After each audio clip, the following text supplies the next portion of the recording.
5. 5 entries cost £5 plus 1 standard network rate message. Go to gbnews.com/win. Entries start at £2.50. Call 0903 686 3232. Calls cost £2.50 plus your network access charge. Or post your name and number to GB16 PO Box 8690 Derby DE1 9TT. UK only. Entrance must be 18 or over. Lines close at 4 p.m. on the 31st of October. Please check the closing time if listening or watching on demand. Hi, I'm Michelle Dewberry and my show is your opportunity to cut through all the noise and dive in headfirst to some robust debates. Ideas clash. Situation, because you're deliberately avoiding my point. Nothing's held back. And if you think this is the end of it, wait for more. And we do not shy away from the difficult stuff. Sometimes I want to shake people and say, if only you understood. So join me on Jubes & Co. weeknights at 6 p.m. only on GB News, Britain's news channel. Mornings don't have to be tiresome, especially if you have the right company. Wake up to news as it happens, opinion and debate, and of course, a little bit of entertainment too. Because when the kettle's on, we're on. That's Breakfast on GB News, a show worth waking up for. Every morning from 6 a.m. Only on the People's Channel, Britain's news channel. We'll spread the news, you spread the word. From the school run to the home run, watch a new show for all of Britain. He can say whatever he wants. A straight-talking show where all voices are heard.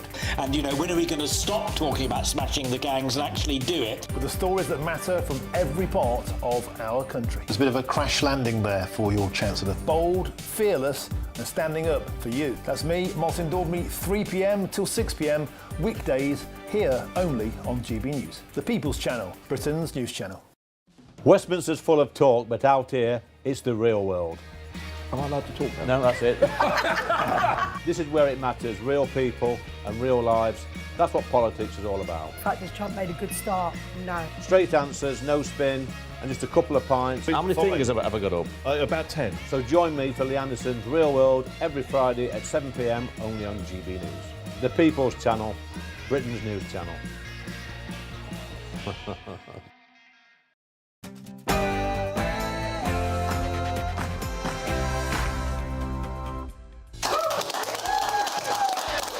Good evening. This is Free Speech Nation with me, Josh Howie. We've got a packed show for you tonight as we look at the causes of Thursday's tragic murder of Jews in Manchester. This includes a conversation with Khadija Khan and journalist David Collier, who has uncovered so many lies told about Israel and Jews in our media. Also, as we come to the end of conference season... We'll say it loud, we'll say it clear. Migrants and refugees are welcome here! Unless, of course, they happen to believe there are two biological sexes. With women's rights campaigners banned from the Green Party conference, we talked to their former deputy leader and...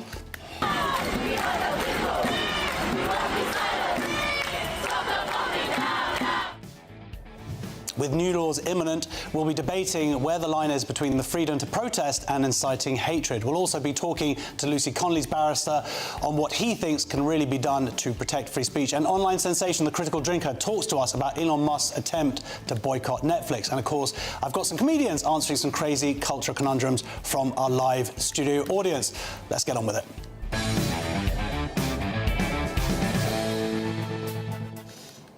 Let me tell you my favourite Jewish joke. There are these two Jews in front of a firing squad and they're offered blindfolds.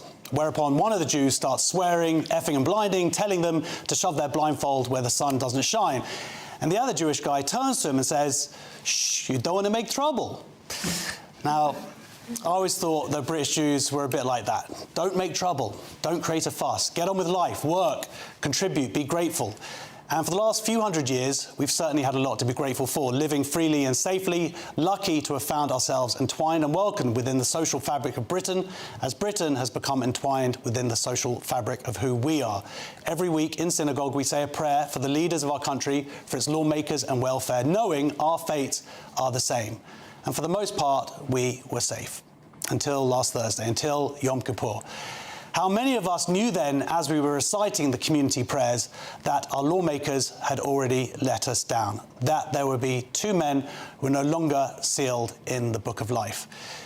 Which is why this week you saw some British Jews become the other guy in the joke. You saw it when the Deputy Prime Minister was heckled at the Visual on Friday, because we find ourselves in a firing line regardless, and politeness hasn't protected us. So let me be impolite.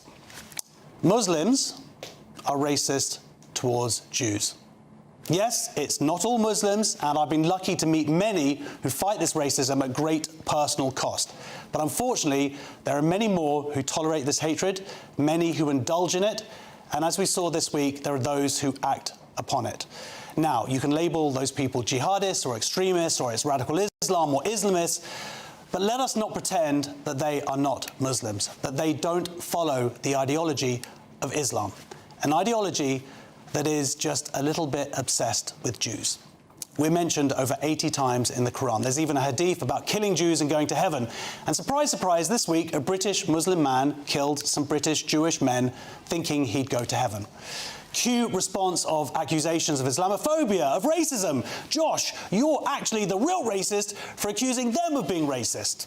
Look, you don't get British Jews murdering British Muslims. You don't get British Jews trying to stab Muslims in halal supermarkets. You don't get British Jews driving a convoy of cars through Bradford shouting through loudspeakers that we're going to rape Muslim wives and daughters. At most, and I'm letting you behind the veil here into the secret Jewish world order, occasionally we'll tentatively look around the room and then lean in and whisper to one another, you know, a lot of Muslims really seem to hate Jews. The thing is, Islam has nothing at all to do with our founding mythology. Islam and Muslims are mentioned in the Torah a ground total of 0 times. Aha, I hear you cry, but what about Gaza? Well, what about Gaza? This war, not genocide, but war, that the Jewish state didn't start, that it has no choice but to fight after being invaded and its citizens raped and slaughtered and dragged away to be tortured in tunnels. What about Gaza, that Jews thousands of miles away in a different country are to be somehow held responsible for? Yes, there is obviously innocent death in Gaza, and like all innocent death, especially children, it is a tragedy. But we've had 2 years of lies. Was the BBC dealing in facts when it broadcast that 14,000 babies would die because of Israel in the following 48 hours? Did the BBC challenge that at the time? Did it ever apologise apart from a tiny correction? No. It just invited the same liar back on to say more lies unchallenged. 2 years of lies and omissions to present the world's only Jewish state as uniquely evil, to dehumanise all Jews.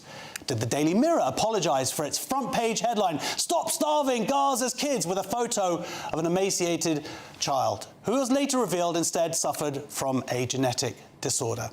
And so the blood libel continues after millennia, no one ever asking, if there is really a genocide and a famine, well, why do they have to use fake photos and fake videos? Why has the population grown?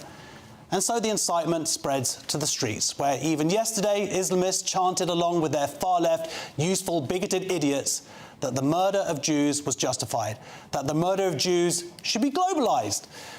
This potent fusion of racist incitement meeting a racist ideology is what leads to murder. And meanwhile, the politicians and the institutions that are meant to protect us cower in fear. Many mosques and imams preached hate and called for the murder of Jews after October 7th. And with all that video evidence, how many mosques were subsequently closed, or charges brought by the police and the CPS, or even loss of charity status? None. But just as important, why did those men expressing their hate feel so emboldened and safe in those spaces to spread it? How many agreed with them? How many moderate Muslims in the room spoke out challenging that hate? Don't divide us. It doesn't work when a man tries to murder as many Jews as he can, whilst crowds on the street chant daily for more of the same. Don't make any trouble. That also doesn't work, at least for this Jew. No blindfold for me. No more being shamed into shutting up and taking it. The time for politeness and fear has passed. A free speech nation only matters if you use it. I'm joined now by investigative journalist David Collier and journalist and commentator Khadija Khan. Hello, welcome to the show, guys. Woo! That was pretty heavy. That was a heavy start to the show there. David, I am making my comments as one Jew. That's how I feel. I don't know how much of it might have resonated with you as another Jew. Almost all of it, actually. I mean, I've been dealing with the lies that the media have been telling, the stories, and this is part of it. Because whilst we do have the hate amongst these Islamists, and you're talking about the imams spreading the hate from the mosques, it's really the responsibility of the politicians and the media not to turn around and look for togetherness, but to actually confront it, to point it out, to tell the truth. Because if the media had been telling the truth over the last 2 years, it would have toned down and squashed some of the hate that we're seeing on the streets. But they're not. And I cannot stress, people that they say that the media is lying, I do think that people don't get how bad it actually is. They're lying, it's constant, this push that they are putting onto us every single day. Yeah, I mean, there are two elements I guess I talked about in the monologue, one being the media and our institutions. Khadija, did any of what I said resonate with your experiences? First of all, sincere condolences. It was heartwarming monologue, what I heard, and it touched my heart. I think we need to face the reality, face the truth, and the truth is that this person who came here as a young person in the UK, he was brainwashed religiously on British soil. That is a fact. We cannot deny the fact. And there is something wrong with us as a society because we are letting these extremists take root in our society with impunity, as you just mentioned, that they have been incident when mosques and certain seminaries, they were propagating anti-Semitic, propaganda with impunity, and nothing was done. Nothing was done. That is the tragedy. And now you just mentioned about media. I would say there have been reports in the media, in mainstream media. There have been secular and humanist organizations who have been reporting on these incidents, but nothing was done. The concerned authorities, it was like all falling on deaf ears. That is the problem we are facing as a society. So in my opinion, that, as you said, that we need to have an honest and frank and open discussion on this issue, that yes, there are certain segments within Muslim communities which are radicalized by this ideology. And I would not say that it's only an Islamist ideology. There are certain Islamic teachings, certain Islamic readings that encourage or embolden these kind of sentiment among people. So why not discuss those things and just rebut and denounce those things publicly in an open discussion so that people don't fall for them? We have to also think about those people who are vulnerable. They are Muslim young boys and girls who are just going to these mosques, taking these lectures, taking these lessons, and they are falling for this propaganda. In my opinion, hate, bigotry, prejudice, wherever it rears its ugly head, we need to call it out. Whether it is coming from religion, we should not be tolerating intolerance. Absolutely, and it's an interesting point you make, because all religions contain problematic passages. You know, in the New Testament, in the Torah, there's stuff you can find anywhere which can be used to hate, of course. But as you're saying, Khadija, what we are unfortunately seeing is lack of support for those people who are challenging it, right? I think part of it as well is what happens when they do. I mean, you're mentioning out, if I was to go on my Facebook or on Twitter and I was to post something that was controversial, extreme, there would be immediate pushback from within my own community. I do a lot of research into the extremists, like Muslims in this country, and you go on their Facebook posts, you go into their pages, when they post something, even if it's support for terrorism, support for bloodshed, there's only likes, only love hearts, not a single angry face, not a single challenge. And that's a really scary situation to be in. Well, we just saw obviously the attack this week, and then it's revealed that the murderer's father comes out and does his kind of this is a shock, this is a tragedy, and then, of course, tell me what you were talking about earlier. This is part of it. I mean, shortly after the attack, one of the things I do is I go and I start looking for, the family, start seeing what's going on. I found the father's Facebook. And as the father is making a statement to say we're absolutely shocked and horrified, you go into his Facebook stream and you see that there's been support for the atrocities of October the 7th. There's support for rockets and missiles falling on Israeli houses. And it reminded me because it's a pattern. I remember with the murder of the MP, David Amos in Southend, when I did the same thing, you find the father standing there talking about how he's shocked, but you go into the father's Facebook posts and you see this is what's going on in the household. You can see the extremism there. And these people, they're coming in, and we're talking about now, these people mostly were born here, not all of them. But if not, then their parents were born abroad, and they're coming in from places like Libya, the Manchester bomber in Libya, and you realise that they were fighting in Libya, or this guy from Syria was sectarian. Just because he happened to be against Assad doesn't make him a friend of democracy and we're bringing them in. We're not checking enough. We've got hundreds of thousands of these people coming in every year, and there is almost no due diligence done on it whatsoever. They're being left in these houses. The fathers are extreme, and they're pushing this extremism onto the children, and we're not the problem. And this is what our society's not pushing back against it. We're not taking those children and saying, actually, you're British, you're here. This is what we believe over here. And we're not doing that, and I think it's an awful mistake. Yeah, I mean, this cultural point is, I think this goes back to what you were saying, was that, someone was essentially raised in this country who was very young when he came here. This is a learned culture, right? We have seen these discussions in mainstream media that these pro-Palestine marches, they are, infiltrated by certain anti-Semitic, elements, and then there has been denial about this thing, and then we see that right after this tragic incident, 2 Jewish people, they were killed in cold blood. And after a few hours, we saw a chaos in the city. I mean, they didn't give them 24-hour period, in my opinion, just to mourn their loved ones in peace. Or it's a tragedy for the whole community. So I have always said that there have been elements here in this society on British soil which are extremist.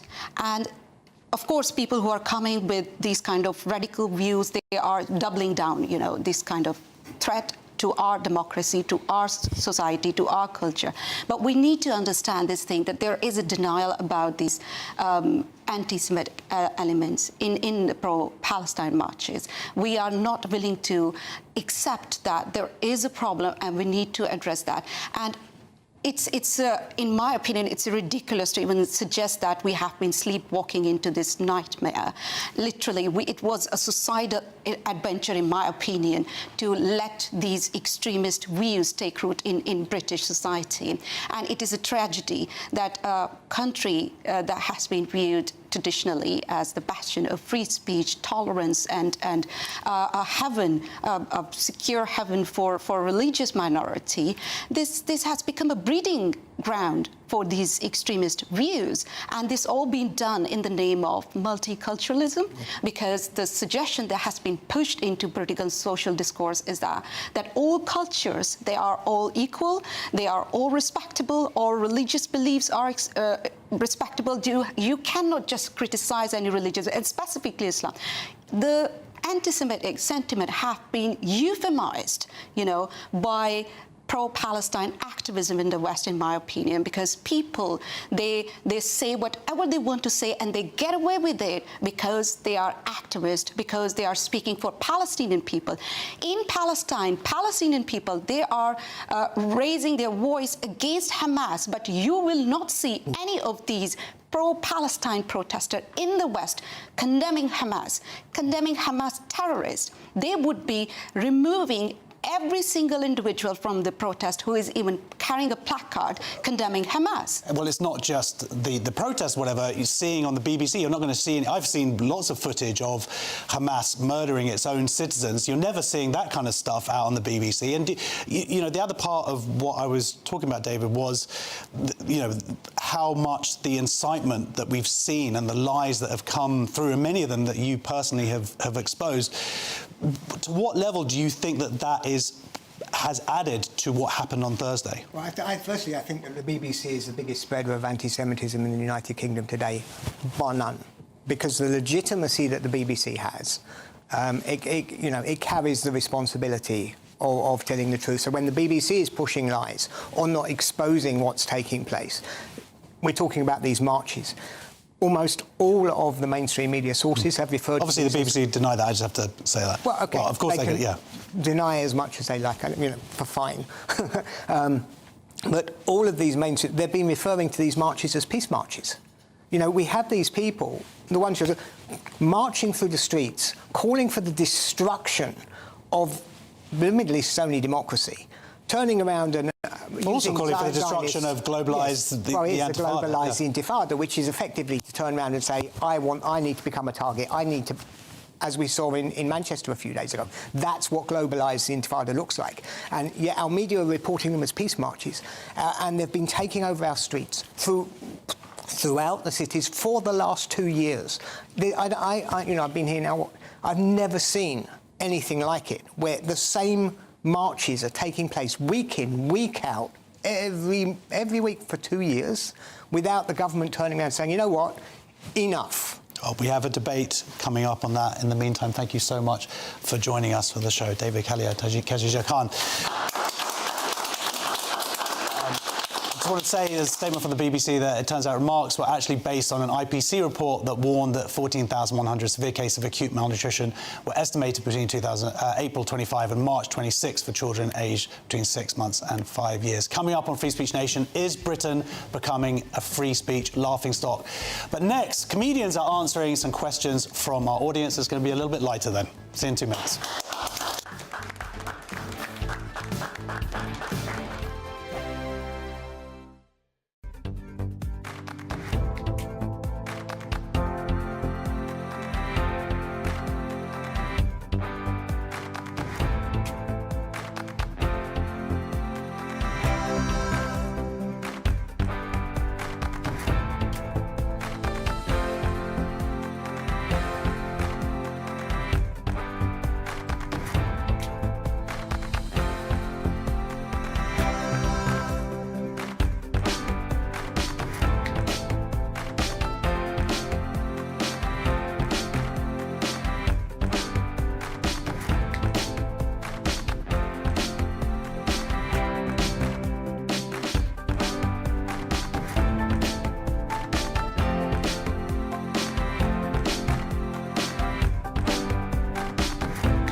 Decisions made in Washington aren't just shaping America, they're shaping Britain too.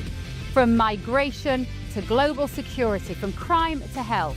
Whatever happens in the White House today will be felt in your town or city tomorrow. That's why The Late Show is live from Washington, D.C. Cutting through the politics to show you what it all means for Britain. The Late Show live every night at midnight. Only on GB News, Britain's news channel. Britain was once the envy of the world. But look around. A nation that no longer knows what it is or where it's going. A country that's broken. How do we fix Britain? How do we bring it back? Friday night with Matt Goodwin at 8 p.m. only on GB News. At GB News, we love to hear from you, our loyal community. So drop us a line at gbnews.com/yoursay. There you can talk to each other and also to the presenters live on air. gbnews.com/yoursay, because GB News is your channel, Britain's news channel. Join me, Nana Akwe, for an informative, interactive news programme with a difference. It's fun. No, he didn't say that, Dave.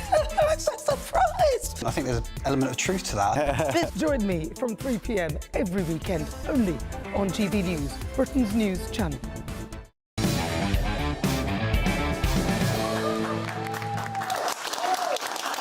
Welcome back to Free Speech Nation. My comedian guests this evening are Francis Foster and Nicholas Desanto. Hello, how are you, mate? You all right? Very well, thanks. Very good. Francis, good to see you. How's your back? You were meant to be coming on the show last week, but you got a date. No, I didn't. I wish, mate. No, I had a bulging disc. Yeah. Well, I was thinking of you, Josh. No, it wasn't. I literally wouldn't be able to sit on this chair. So this, for me, is an achievement. Yeah, well done. You're doing a really good job. Yeah. So we're going to get on with some questions. Our first question is from John.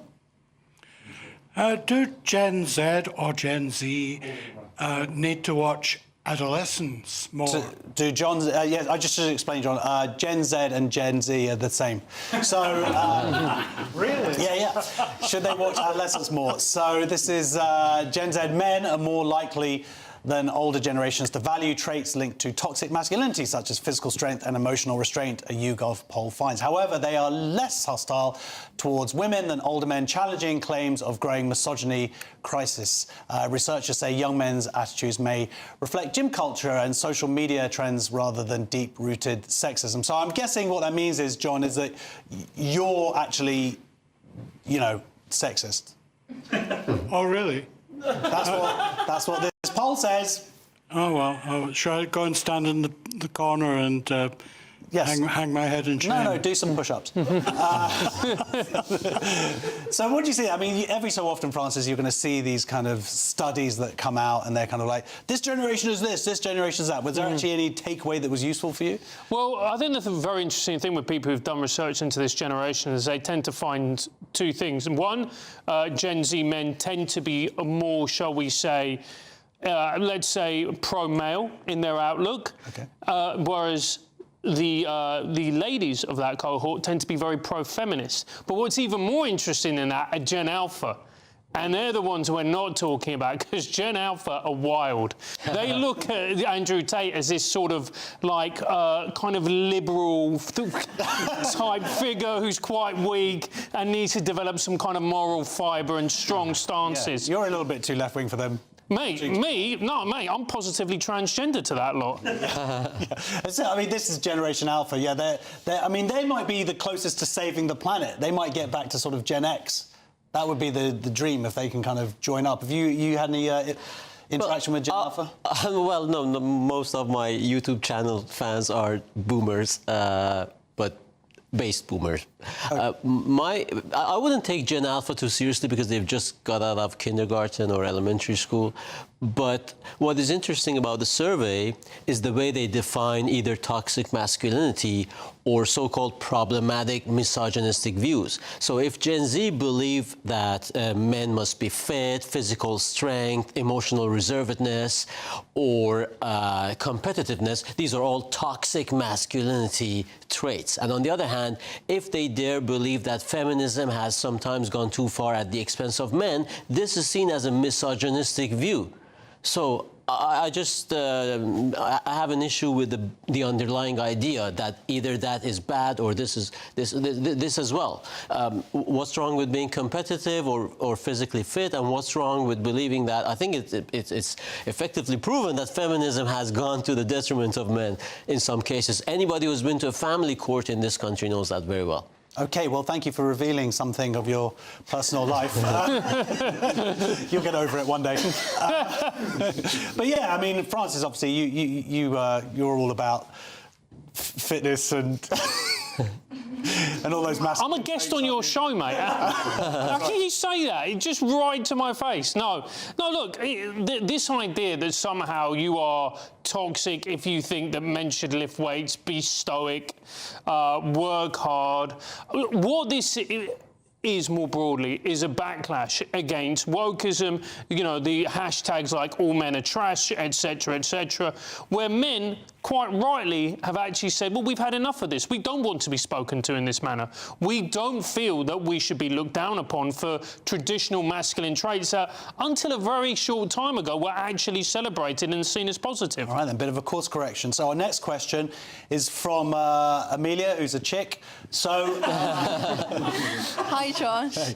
So my question is there anyone nowadays who doesn't have ADHD? Yeah, is there anyone who doesn't have ADHD? So NHS ADHD waiting lists have ballooned with more than 500,000 people in England currently waiting for assessment. At current rates, some trusts would take 2,000 years to clear their backlogs. Campaigners claim ADHD UK plan legal action to force local health boards to provide timely diagnosis and treatment. So, Amelia, are you one of the few people who doesn't have ADHD? I'm proud to say I do not have ADHD. I've never met a young person without ADHD before. It's definitely becoming more common. I don't know if that's more awareness or more diagnosis or just, I don't know what else is causing it. That's it. I mean, the ADHD, I know a few people in my life who have just suddenly turned around and go, the reason I'm just rubbish about everything is I've got ADHD. Yeah. That's the excuse. And I hope my wife isn't watching right now. But yes, this idea that it's going to take 2,000 years to clear a backlog. I think what it is that people just have spent... There's, of course, ADHD. It is a very real thing. But I think during the pandemic, we just spent too much time on our own, and we went on TikTok and went, yeah, I'm a bit mental. That sounds like me.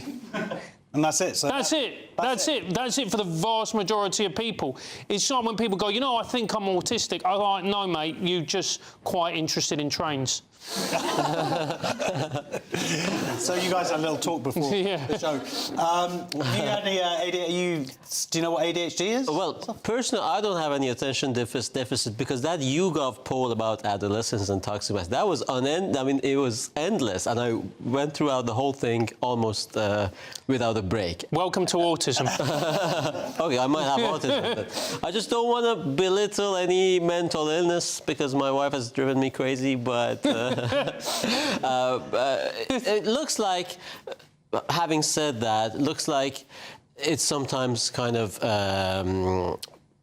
again, I don't want to use the word fashionable, but people have been left on their own, especially kids, during the lockdown. It's bound to have some impact on you, especially if you live in small apartments, you don't see other kids. And then the easiest diagnosis or potential diagnosis is just to wait for a waiting list to... It's interesting, I've never seen you, because I've seen you stand up and you're not afraid to upset anybody, yet for some reason people with ADHD, you really think they're going to go out and kill you. Because people with ADHD is the last demographic I have, it's all I got. OK, fine. So our next question is from Shirley. Why are Christians angry with the world's greatest living actor? Yeah, why are Christians angry with the world's greatest living actor? This is Nicolas Cage's upcoming biblical horror film, The Carpenter's Son, depicting Jesus' childhood, has sparked outrage from Christians who call it blasphemous. The trailer shows Cage as Joseph facing supernatural forces while young Jesus experiences dark visions, prompting widespread criticism online. Does this sound like a film that you're going to go and see in the cinema? I doubt it very much. Just wait till it comes out. Yeah, on Netflix, yeah. Fair enough. I mean, people are offended by this. I mean, obviously, we've had horror movies before involving Christians. We've had, like, Exorcist. Is it going too far to bring Jesus into it, do you think? No, look, this is the thing. People are getting offended who actually haven't seen the film. I think in order to have an opinion on a film, you need to watch the film. So until that happens, I don't think you can be truly offended or upset. Watch the film, then make up your own mind. OK, fair enough. Well, that sounds very mature. Mature, yes. Yeah, I agree. Are you to see this? The film is called... Probably not because I'm not into... If I want to get horrified, I just watch a list of my direct debits. You know, why pay 12 quid without the chips or popcorn just to go and get scared? But I'm not into horror movies, but the film is called The Carpenter's Son. Do you know what a better title would have been? What? Box office poison. That's a tribute to Norm Macdonald. Yes. Okay? But the idea is, again, they are not even-handed. Some people said, in the article mentioned some comments, some feedback after the trailer, and somebody says, oh, boycott it, cancel it. There's no need for cancellation. It's like stand-up comedy. You can just not buy the ticket. There's no need to cancel it, you know, by putting pressure on the venue or anything like that. But what makes people rightly upset, I believe, is, again, pick and mixing with, this is the religion that, as you've frequented the comedy circuit or Hollywood, Christianity is always an easy target. And again, they've gone and turned Christianity or Jesus into... So what you're saying is that you want to see a sequel about Muhammad's childhood. Okay, good for you. So, our final question for the moment is from Jeff. How many press-ups should a priest be able to do? Yeah, how many press-ups should a priest be able to do? This is Father Alberto Ravignani. Is that racist? Ravignani. It would be funny if I get cancelled out of everything I've done. Like, Ravignani! It does sound like a pasta sauce, doesn't it? Yes, it's very easy. He's an Italian priest. He's known as a priest in the gym, and he's been told by church superiors to stop posting workout videos and promoting supplements online. The 32-year-old from Milan says he uses social media to engage young people and revive interest in the Catholic Church. Well, look, that sounds fair enough. You're going to follow this guy on X? No, but I think he wants just to increase his... count. God. Yeah, oh, God, what's the name of the following. Yeah. Following, yeah.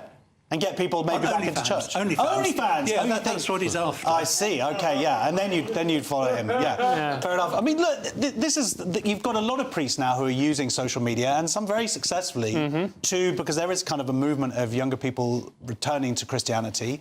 What's wrong with also getting fit? This ties into what we were talking about. Look, I'm going to sound racist here, but this is an Italian man who's working out, who's trying to grow his following. Look, he's got an eye on the ladies. Or maybe the men. There is something going on here. He's not doing this for purely altruistic reasons. Mark my words. OK, I don't think you know how priesthood is meant to be. Let's see him? Well, look, I'd do him. So, look at him. There is no way. Let's look at him again. Let's look at him. Let's see him again. Go on. What, see how attractive he is? Yeah. So come on. Wow. Come on, it's a thirst trap. Now, he makes me believe in God. Yeah. So... OK, I want to dissociate myself from Francis, although I respect him. He was my first comedy coach, to be honest. But I take no responsibility. In Italian, we say even the eye wants its share, right? So people need to be spiritual. The inside beauty is important, but also the looks. And we know both Church of England and the Catholic Church have a crisis in terms of recruiting priests. Now, Church of England has gone for lesbian women. And the Catholic Church didn't have that option. No, she's a lesbian. Pardon? I don't think... No, in general. Have you seen... Oh, just all... Yeah, I mean, most of the pictures coming from Church of England... well, because they've got short hair. And if you do... Yeah, you can't say that, Nicholas. They just got short hair. Look at how tentative you were about people with ADHD. Yeah, because... Now you're just like, oh, yeah, they're all just a bunch of lesbians over there. Yeah, because I was getting ready for this. I was getting ready for this. Listen, women who are short hair and angry aren't all lesbians. I don't have any demographic loss in that territory. So my point is, he looks good. He gets men into getting fit, and he also tries to expand the number of the congregation. So what's wrong with that? OK, that is fine, but we're still going to get a lot of letters. Next on Free Speech Nation, Britain's free speech is under fire, with some calling Starmer's government a laughingstock. Hundreds of arrests for online posts highlight a growing chilling effect on debate, and we are going to discuss how to end it. See you in 2 minutes.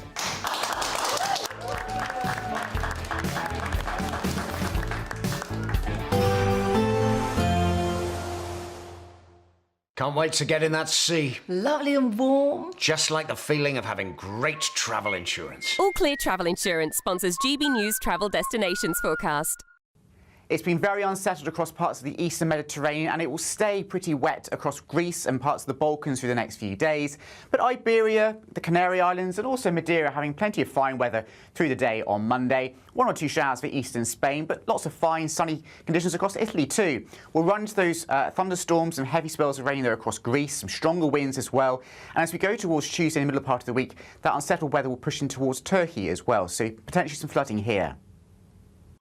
All Clear Travel Insurance sponsors GB News Travel Destinations Forecast. Good evening, welcome to our latest GB News weather from the Met Office. After a stormy start to the weekend, the north-south split that we saw last week is going to return as we head into the new working week. It's all thanks to high pressure building down to the south of the UK. We'll continue to see some weather fronts just skirting across the very far north, bringing some further cloud and outbreaks of rain, particularly across western parts of Scotland as we head through the end of Sunday. This perhaps turning heavy at times in places, but mostly light, persistent rain and drizzle across western hills. Across much of England and Wales, though, generally a drier night to come, plenty of clear spells on offer and perhaps turning a little chilly in some rural spots in the very far south. Temperatures could be dropping down into the low single figures.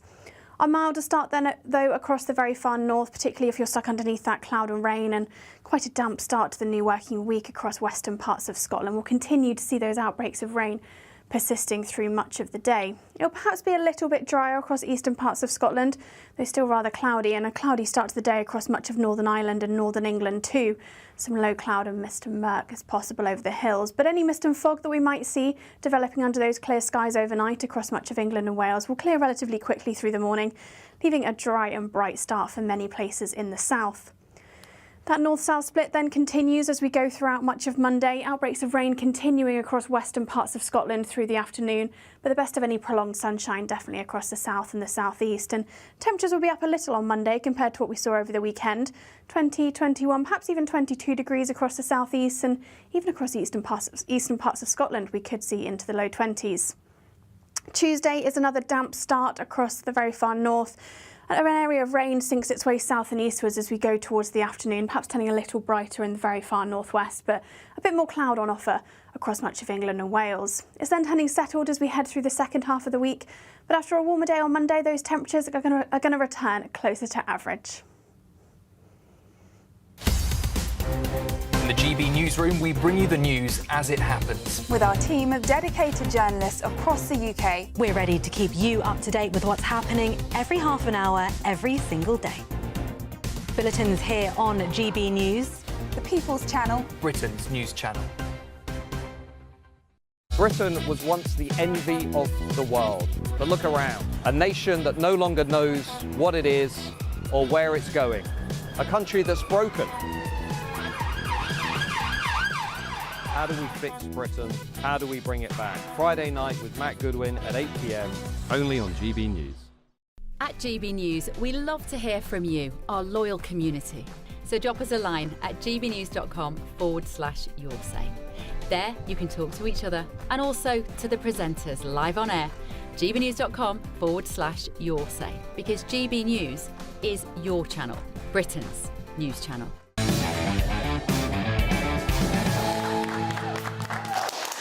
Welcome back to Free Speech Nation. Now, Britain's reputation for free speech is under fire tonight with growing concern that government laws are criminalising ordinary expression. Writing an Unheard, a former barrister accuses Prime Minister Keir Starmer's administration of hypocrisy, calling the UK a global free speech laughingstock. The article points to hundreds of arrests for online comments and cases like Lucy Connolly's jailed over a deleted tweet as proof of a chilling effect on open debate. I am joined now by criminal barrister Adam King. Welcome to the show.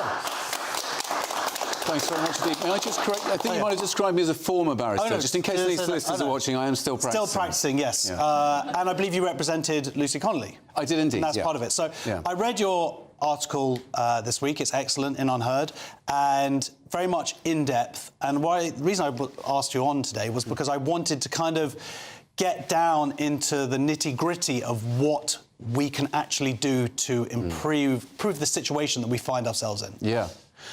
OK, well, I think the first thing is to follow what Sir Mark Rowley suggested, which is to change the College of Policing guidance about hate crimes. Some people say just scrap the College of Policing. One could, I think, usefully sort of restaff it. Certainly, a root and branch redo might be in order, but I think we need to act quite fast on free speech. Things are really out of control, and it's damaging the reputation of the police force and indeed the whole country in a way that is doing none of its citizens any favours. So I think a first step is to change the hate crime operational guidance in perhaps just some fairly minor ways, at least at first. They currently say over and over again that hate crimes must be treated as a priority. And as opposed to... Well, as opposed to take their place in the queue with all the other things that the police need to do. So when the police get a report of a nasty tweet, very often, of course, from someone who's got political motivations, if they want to save their own skin, or at least not get into trouble, and getting into trouble in the police force is no fun whatsoever, they feel obliged to act on it as a matter of priority. So you don't think it's ideologically driven? Some people would say that it's an easy arrest. You just go around to the person's house. You think it's actually police officers who are basically trying to save their jobs? Yes, I think there's a lot of that. I do think it's ideologically driven, ultimately. The ideology behind this stuff has been building and building for many, many years. But not necessarily on the front line? I think it's probably a mixture. I mean, when you see these videos of 4 or 5 cops, you know, threatening to bash someone's door down and all the rest of it, I find myself wondering, you know, which of these men and women are really into this, and which of them wish they were somewhere else. And I think it's probably a mixture.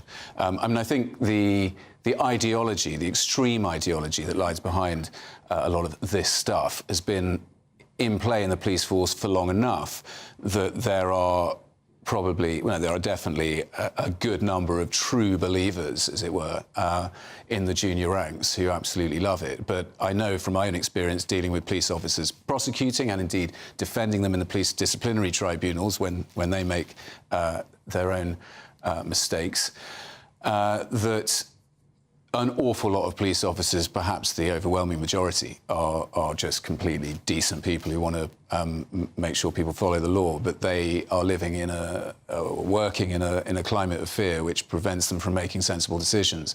And if they look at the hate crime operational guidance, for instance, they will see that saying, this is a bit of a borderline case, or indeed, it's a load of nonsense and I'm going to do precisely nothing about this, is not going to help them career-wise. Yeah, so common sense would seem to be a solution, but without that, they need to actually get into the nitty-gritty of it. I mean, you had Suella Braverman calling out the College of Policing and calling out some of this stuff years ago now, and saying, look, stop it, and they didn't.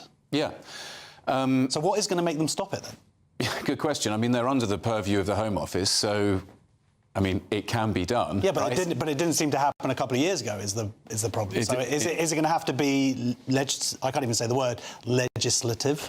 Well, it needn't be, but practically speaking, perhaps that's what's required. I mean, I can't see this Labour government pulling the plug on this stuff, right? Maybe they will. I mean, you talked also in your article, and you used the example that Keir Starmer constantly being asked about free speech, and how he just trots out the same line over and over again, and it just increasingly looks more comical. Yes, it's completely embarrassing. He says the very same phrase over and over. We've had free speech in this country for a very, very long time. We're very, very proud of that. We will protect it forever. And the words come out the same over and over again over a 9-month period. And he said something similar very briefly in his terrible conference speech. It's quite clear he finds the whole subject excruciating. He doesn't want to talk about it because he doesn't really believe in it. He doesn't want trouble. And unfortunately, the trouble seems to be there. People are massively waking up, certainly across the Atlantic. Yeah. But also here, we're seeing it now. We're seeing those arrests, the 30 arrests a day on this stuff. Apart from the College of Policing, is there anything else? Do you think I mean, is there going to be this impetus to actually take action at all? Or you think really we're doomed until another government comes in?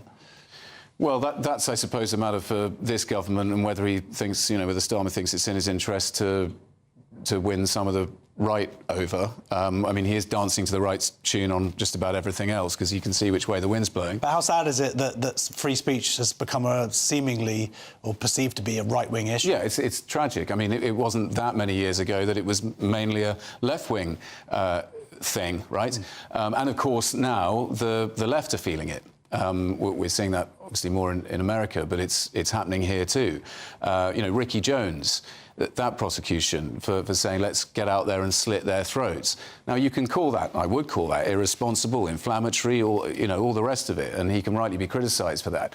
But it seems to me the idea that he was intending, or that in any meaningful criminal way it was likely to cause anyone to get a razor blade out and cut someone's throat is silly. And you know, he fought the case and was, in my view, rightly acquitted. He would not have been prosecuted 10 years ago. I think they have to do that. They feel, well, we've got to be even-handed about this, so we're going to go on that side as well. Except you see him getting off, rightly so. Yeah. And yet other people, Lucy Connolly, who you represented, going to jail. Yeah, absolutely. And that's where I think people, the frustration and the anger is there, because it seems so obviously this constant accusation of two-tierness. Yeah, absolutely. I mean, Lucy Connolly's case, I know it's much more complicated. It is very complicated, and I don't want to get into the weeds of it, not least because, you know, Lucy is out of prison now and able to speak for herself, and indeed has spoken for herself, I think, on this channel and elsewhere very eloquently. But, yeah, there are differences between those two cases, of course, not least that Lucy Connolly pleaded guilty and Ricky Jones didn't. I mean, the main argument about Lucy Connolly is about the length of her sentence rather than necessarily the fact of the conviction. The two-tier thing, of course, one can get carried away with that idea and come up with some sort of paranoid conspiracy that, you know, this cabal of left-wing judges are doing everything they can to bang up any right-wing person who says anything, and I certainly don't believe that to be the case. I think there's been an awful lot of unfair criticism of the judiciary. But there does seem to be a disparity overall in the way that the left and the right are being treated in recent years. I see. Well, we literally could talk about this all night. Fortunately, we have a TV show, so we could talk about it again. In the meantime, thank you so much. Criminal barrister, presently active, Adam King. Next on Free Speech Nation, the Imperial War Museum is closing its Lord Ashcroft Gallery of Victoria and George Cross heroes. Some say it's being replaced by LGBTQ+ exhibits. We're going to talk about that in 2 minutes. See you then.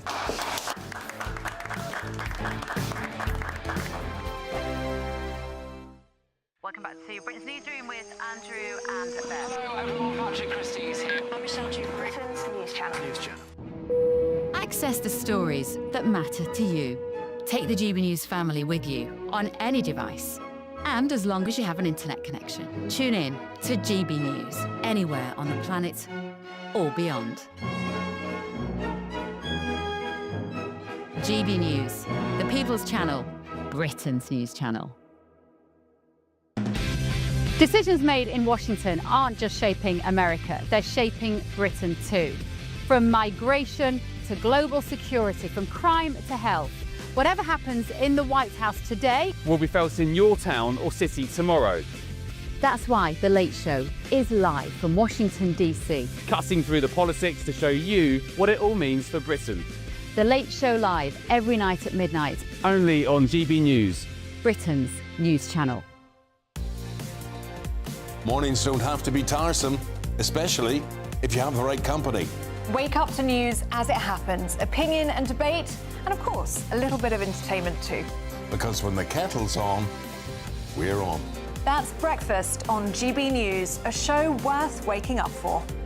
Every morning from 6 a.m. Only on the People's Channel, Britain's news channel. We'll spread the news, you spread the word. From the school run to the home run, watch a new show for all of Britain. He can say whatever he wants. A straight-talking show where all voices are heard. And, you know, when are we going to stop talking about smashing the gangs and actually do it? With the stories that matter from every part of our country. There's a bit of a crash landing there for your Chancellor. Bold, fearless and standing up for you. That's me, Martin Daubney, 3 p.m. till 6 p.m, weekdays, here only on GB News. The People's Channel, Britain's news channel. Westminster's full of talk, but out here, it's the real world. Am I allowed to talk now? No, that's it. This is where it matters, real people and real lives. That's what politics is all about. In fact, has Trump made a good start? No. Straight answers, no spin, and just a couple of pints. How many fingers have I got up? About 10. So join me for Lee Anderson's Real World every Friday at 7 p.m. only on GB News. The People's Channel, Britain's news channel. You want to know what's really going on in the corridors of power? Labour don't know what to do with you half the time, and that makes you quite lethal in the chamber. Get behind the headlines with Chopper's Political Podcast. Join me, Christopher Hope, as I sit down with the great and the good of British politics. We'll see where this ruling takes us. These are the stories shaping our nation. Chopper's Political Podcast, available now on all platforms. Listen in and stay ahead.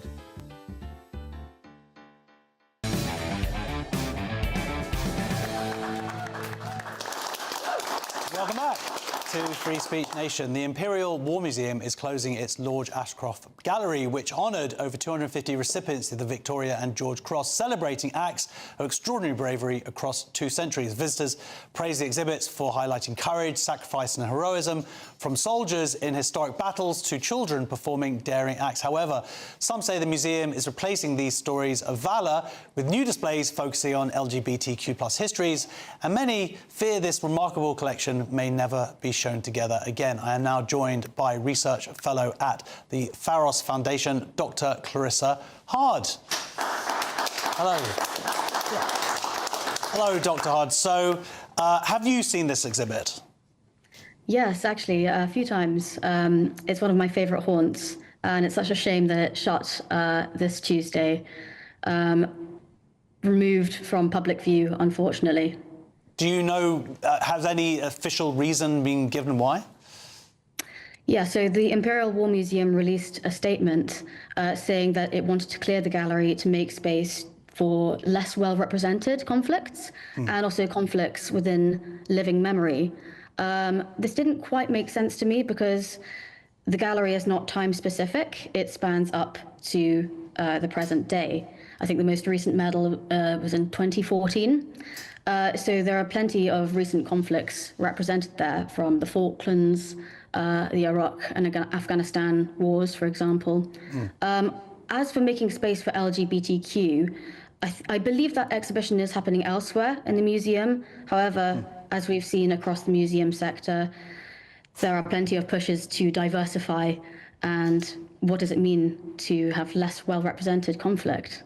Yeah, well, I was going to... I mean, I never got to see the exhibit myself, but it sounds like it's something that you would see, by example, you would see these personal stories of bravery, but also giving some highlight into conflicts that we may not otherwise really know about from our history books.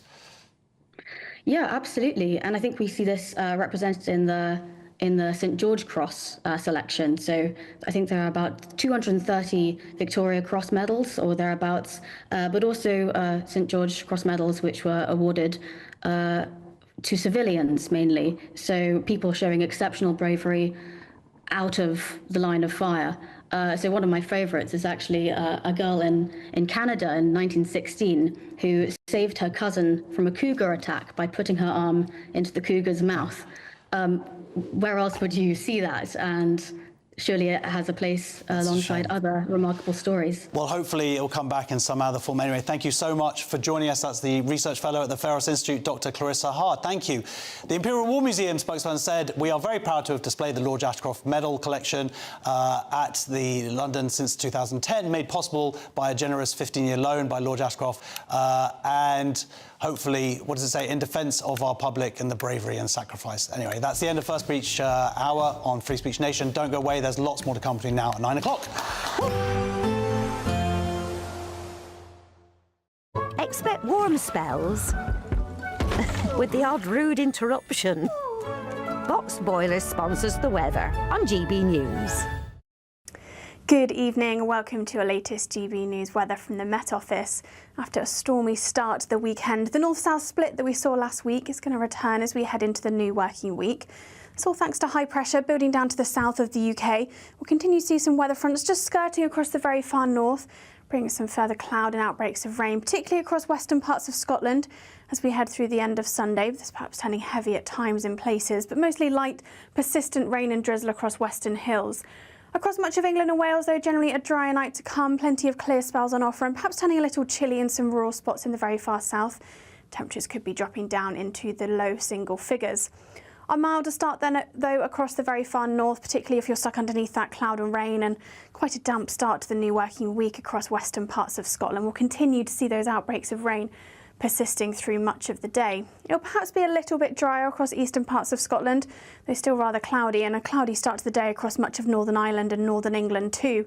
Some low cloud and mist and murk is possible over the hills, but any mist and fog that we might see developing under those clear skies overnight across much of England and Wales will clear relatively quickly through the morning, leaving a dry and bright start for many places in the south. That north-south split then continues as we go throughout much of Monday. Outbreaks of rain continuing across western parts of Scotland through the afternoon, but the best of any prolonged sunshine definitely across the south and the southeast. And temperatures will be up a little on Monday compared to what we saw over the weekend. 20, 21, perhaps even 22 degrees across the southeast, and even across the eastern parts of Scotland we could see into the low 20s. Tuesday is another damp start across the very far north. An area of rain sinks its way south and eastwards as we go towards the afternoon, perhaps turning a little brighter in the very far northwest, but a bit more cloud on offer across much of England and Wales. It's then turning settled as we head through the second half of the week, but after a warmer day on Monday, those temperatures are going to return closer to average. Expect warm spells with the odd rude interruption. Boxed Boiler sponsors the weather on GB News.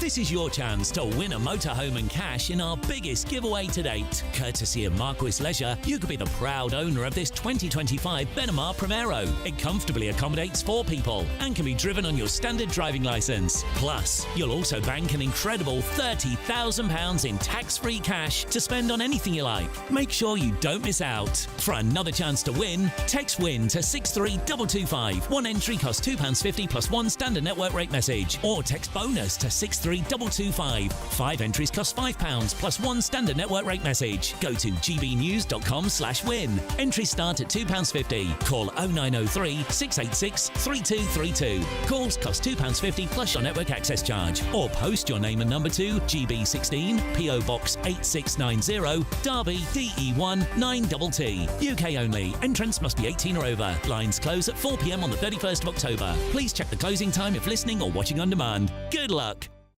It's Patrick Christie's Tonight, and here we do things differently. It's explaining the absolute madness of this, doesn't it? It's explosive. I mean, this is very good. It's lively. 850. Your government sat there, Sean, and it did nothing. It's controversial. And the Middle East has been in turmoil since before I was born. It's everything you need to kickstart your evening. Everyone's had their Weetabix tonight. I love to see it. That's Patrick Christie's Tonight, weeknights from 9 p.m.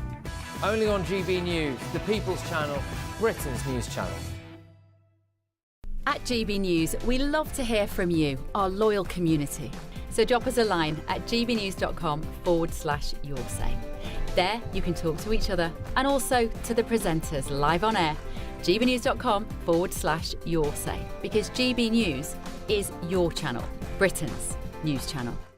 Hi, I'm Michelle Dewberry, and my show is your opportunity to cut through all the noise and dive in headfirst to some robust debates. Ideas clash. Situation, no, Because the failure is... You're deliberately avoiding my point. Nothing's held back. And if you think this is the end of it, wait for more. And we do not shy away from the difficult stuff. Sometimes I want to shake people and say, if only you understood. So join me on Jubes & Co. weeknights at 6 p.m, only on GB News, Britain's news channel. Join me, Nana Okoye, for an informative, interactive news programme with a difference. It's fun. No, he didn't say that, Dan. I'm so surprised. I think there's an element of truth to that. Join me from 3 p.m. every weekend, only on GB News, Britain's news channel. In the GB Newsroom, we bring you the news as it happens. With our team of dedicated journalists across the UK, we're ready to keep you up to date with what's happening every half an hour, every single day.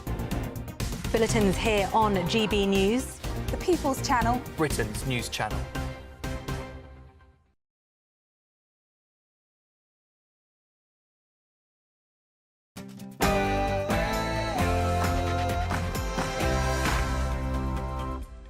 Plenty more still to come on Free Speech Nation this week, including...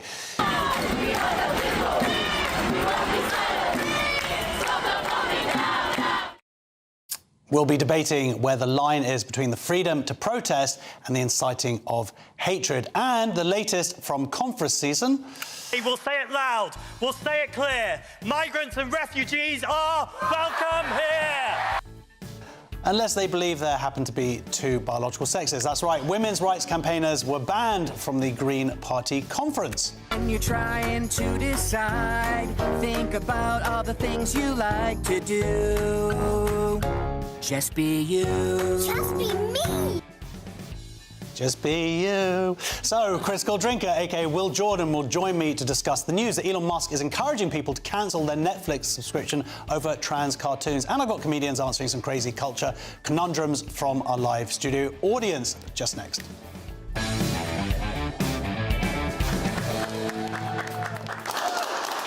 So, police are set to receive new powers to restrict repeated pro-Palestine protests after Saturday's demonstration in Trafalgar Square, which saw nearly 500 arrests. Home Secretary Shabir Mahmood says large repeated protests can leave communities feeling unsafe, and tougher rules will allow police to limit locations, numbers and times for demonstration. The changes follow last week's Manchester synagogue terror attack, with ministers considering giving authorities even greater powers to ban protests outright when public safety is at risk. I am now joined by the founder of Our Fight, Mark Birbeck, and barrister and writer Stephen Barrett, as we ask where the line is between protecting the right to protest and the incitement of hatred. Thank you very much for joining us. This is a tricky one, and this is the fine line. And rather than any kind of the normal shouty debate, I would love us if we could find some kind of common ground here. Now, Stephen, I watched your videos through the week where you were very adamant that these protests should have been cancelled and that there was already the power to do so. Yes, so let's add some nuance to my position. I personally, not as a lawyer, but as a person with a political opinion, feel that they should have been banned and they should have been blocked. But as a lawyer, I was offended because the Home Secretary, as far as I was concerned, misled the public and suggested that the laws don't already exist. And so what I wanted to do was put my lawyer hat on and say, look, whether you want this to be banned or not, the power to ban them is clearly met. We have 2 acts of Parliament that allow them to ban protests. The test, I think, in the 1986 Act is met. And then if it's not, the test in the 2023 Act is definitely met. She can go and she can get an injunction on these protests. I think particularly, personally, I feel immediately after the attack was a time to stop the protests. If I think more long term, I just think they've made their point. We know they exist. We know that there are a small number of people. Personally, I'm concerned that they might be being funded, and I'd like to know who's funding them.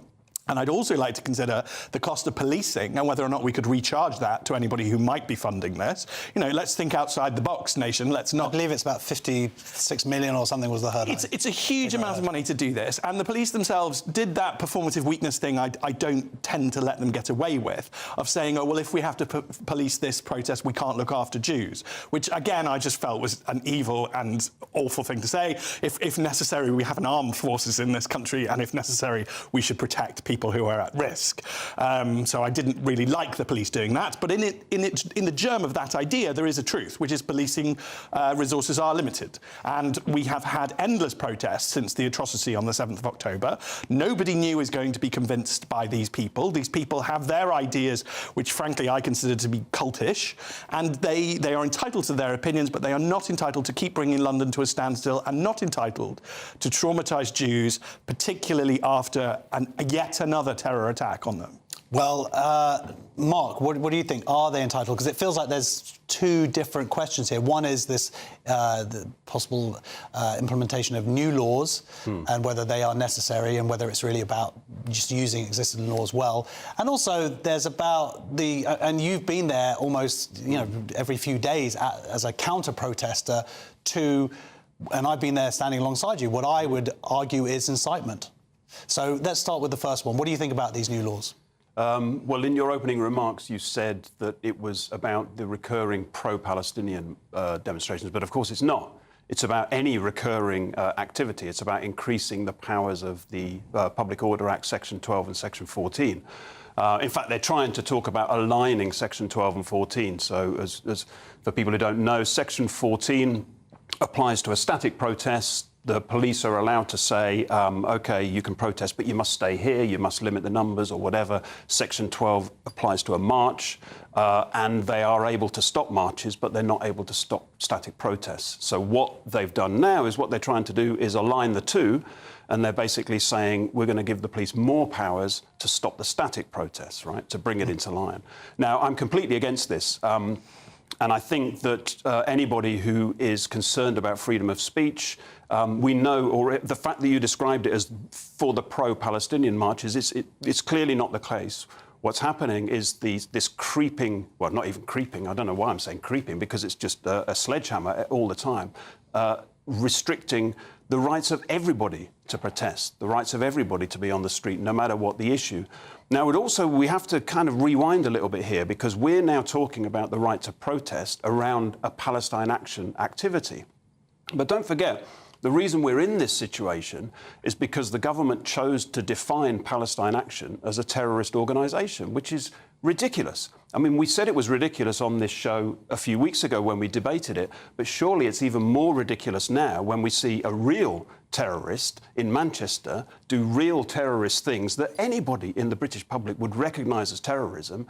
And here we are debating whether Palestine Action should be subject to Section 14 and extended powers. Well, I mean, as you say, that we did have that debate, and part of that debate was we did see Palestine Action committing violence, and there was information that supposedly the public doesn't know about. But supposedly. But this is a free speech question, isn't it? So, we're saying that the government have the right to limit people's freedoms on the basis of things that are not even released to the public. And the fact that and what I'm getting at as well is that we discussed in your previous show, we discussed the fact that the government is unable to keep us safe. And I think we've seen that in spades. You know, we've seen an illustration of that. We said at the time that they have not banned the IRGC.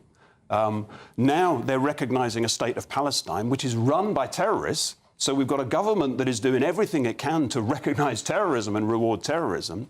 And yet we're now debating whether it should have more power to restrict our freedoms on the basis of some grannies who are sitting in Trafalgar Square and they're calling them terrorists.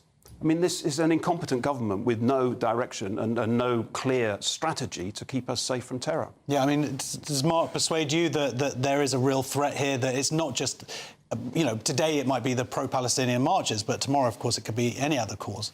Yeah, so I mean, I think I'm persuaded on the idea of no more new laws, because they're not behaving well with the ones that already exist. And they could be implementing the ones that we already have. They already could be. One of the points I like to make in particular is that they allow people to attack and criticise Israel, but Section 17 of the Public Order Act says that if you attack people on the basis of their nationality, then that is racism.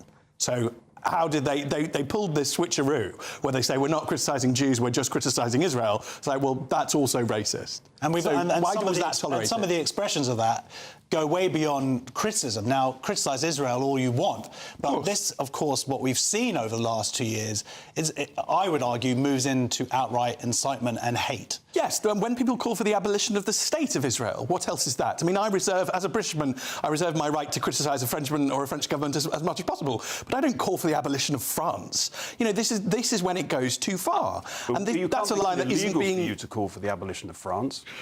Well, what we've got is a set of laws already that aren't being implemented, and that's what's led to two-tier. And if we're going to get back to one-tier justice or proper justice, I suggest that we slim down law. So I'm not in favour of increasing laws. I agree that if the new laws are much more likely to be targeted at the pink ladies, who, by the way, one of our councils are already declaring a motion claiming them to be far right, which is just ridiculous. But I think it will be targeted against the wrong type of people. Ultimately, it's time for our nation to wake up and say, we've got a real problem here. People are clearly hating Jews in our community and are willing to commit terrorist atrocities against us. We have this idea that our laws will keep us safe. I'm not terribly convinced that laws alone do keep us safe. I think the idea that laws will magically protect you has largely infantilized the people, and I think we need to go back from the idea that laws will protect you. I find it, frankly, ridiculous that a Home Secretary who had the power to block all these marches, whether he wanted to or not, she had all the power, goes to the people and says, oh, I need more powers. Like, no, you don't. That's not honest. And we need to identify these problems. We need politicians who are honest. We need rules which are clear, and we all need to feel like empowered grown-ups in our society, because if necessary, we will protect our British Jews. That is what we will do. And they've been warring on this idea of self-help, a war on the idea of self-defence. I mean, a few years ago, they probably would have tried to spin what I just said as somehow outrageous. But this is a long-standing constitutional part of our law, that we have a right to self-help, we have a right to self-defence. These are parts of what we do, and it's how we keep ourselves safe. Well, what you've done, and the organisation that you've set up, Our Fight, is as a counter-protest to that. You have non-Jews out at these marches. Let's just talk about the laws that we presently have. To your mind, have you seen the police using those laws correctly? When things like, globalise the Intifada, I mean, for me, that's just code for kill Jews. Do you think that there should be some sort of clarification along those lines? I don't think so, no. I think the latter part of what you were saying, Stephen, is quite right, is what I would agree with, is that laws are not going to keep people safe. And just to keep adding to them, unfortunately, blurs the picture. So we have, as you rightly say, got people going out onto the street chanting "Globalise the Intifada," making it very clear this week where they stand, because on a weekend just after the Manchester murders, they were asked to not go ahead with their action in Trafalgar Square, a Palestine action, and they went ahead with it. So it's very clear where they stand in relation to any empathy and sympathy and solidarity with Britain's Jews. But I think we need to see that. I think that if you ban that, then those people will they'll shift the debate. They'll claim to be martyrs. That's what they're already doing. Well, that's what they're doing. Yeah. Exactly. They're claiming to be martyrs. They're claiming to be the people who are standing up for the people of Gaza, and we're being suppressed and all this. Strangely, they're quite quiet when it comes to the hopeful ceasefire that's going to be implemented. Yeah, indeed. And other people's free speech. As you've described the activities we do, we stood outside the Royal Courts of Justice when they were there. They drove us away. We stood outside the kneecap court case in Westminster. They drove us away. So they're only interested in free speech when it comes to their free speech, but it's left to us to defend free speech. But the point I'm getting at earlier is that we need to create a climate where people are prepared to stand up for their colleagues and their friends and Britain's Jews and stand in solidarity, rather than imagining that some kind of banning of a march, banning of this Globalise the Intifada statements is going to achieve anything. We need to see those people for what they are. And I think this week has done that. I think I'm speaking to a lot of people who are kind of really saying that they're now seeing these people for what they are, the Palestine Solidarity Campaign, the fact that they're going ahead with all of these activities up and down the country, even in Manchester. They even had an activity in Manchester, So people are now seeing them for what they are, and I think we need to take advantage of that, build on that. Yeah, I mean, Mark's organisation, it's called Our Fight. This isn't just a fight for Jews, it's arguably a fight for Western democracy. It's a fight for everybody. What starts with Jews doesn't end with Jews. But there is a threat, of course, that we lose something of ourselves along the way. And the debate that goes on is, to what level is that? Is it worth it or not? And how do we get through this time? Did you see some of the marches? Yesterday, I believe they were shouting things like, resistance is justified. Now, resistance, again, this is just very obvious coded words. Or what is, if they're classifying the murder of 2 Jews in Manchester as resistance, they saying that the rape and murder of 1,200 Jews in Israel is justified. So I guess it becomes a point where the police are actually going to step in and do something here or not. Is it illegal to say something like that? Is there a need to classify exactly what these particular phrases, globalise the Intifada, what it actually means? I think what you're living through and what non-lawyers are witnessing is the collapse of law and the collapse of the illusion that laws will protect you. My working class granny was the bedrock of everything I think our great nation stands for. She wouldn't have needed to know what the 1986 Public Order Act says. She would have instantly known that this was morally wrong. You know, she's not Jewish, she didn't need to be told it, she just knew it. And I think we need to get back to the idea that our morality will protect us more than our laws. And we need to go back to the idea of a communal morality where we do all stand together and say, hang on a second, this is absolutely outrageous. We can see what they're doing. Whether they can fool the legal system is not the test. If they can't fool us because we've got common sense, then that's better. And by the way, when I say fool the legal system, I don't mean to criticise it.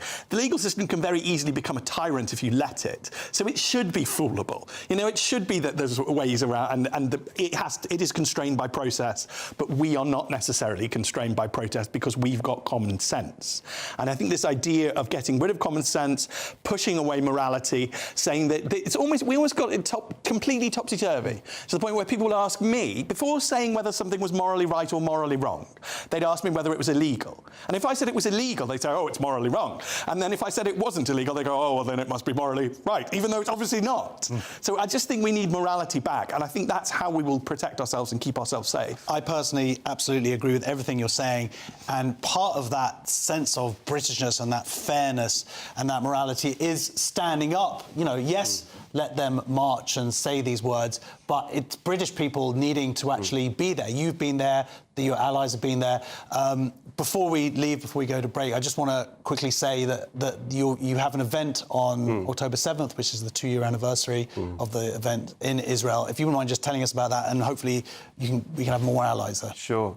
So our campaign was set up in the shadow of October the 7th. We were obviously shocked by the events, but we were even more shocked by the lack of solidarity and lack of empathy in Britain, particularly from the government, as we've seen over the last couple of years. And we're very concerned that October the 7th is sort of becoming less relevant and people don't know the stories and don't know what happened. So we have an event in central London, in Westminster, on Tuesday evening. There'll be an exhibition, some displays. Alison Pearson will be speaking. Emily Schrader will be speaking. Relatives of people who were involved in October the 7th or affected will also be speaking. And if you go to our website, ourfight.uk, you'll be able to find all the details. Cool. Well, I'm going to be there and I'm going to have a pint. So, anyway, that was the founder of Our Fight, Mark Birbeck, and barrister and writer Stephen Barrett. Thank you very much for joining us. Thank you. Next on Free Speech Nation, it is time for our audience questions with our comedians. See you in 2 minutes.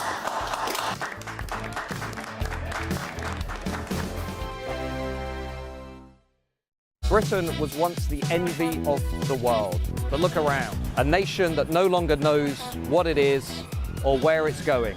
A country that's broken. How do we fix Britain? How do we bring it back? Friday night with Matt Goodwin at 8 p.m. only on GB News. Exciting news. Every Friday, my Patrick Christie's Tonight Show is going to have a twist to it. We're welcoming some special guests. You. That's right, on Fridays I'm going to be doing my show in front of a live studio audience because this show is about you and what you have to say. It's going to be the same big debates, same big topics, same big opinions, but every Friday night at 9 p.m. you are invited to come on down to Patrick Christie's Tonight to be a part of the action. Only on GB News, the People's Channel, Britain's news channel. At GB News, we love to hear from you, our loyal community. So drop us a line at gbnews.com/yoursay. There you can talk to each other and also to the presenters live on air.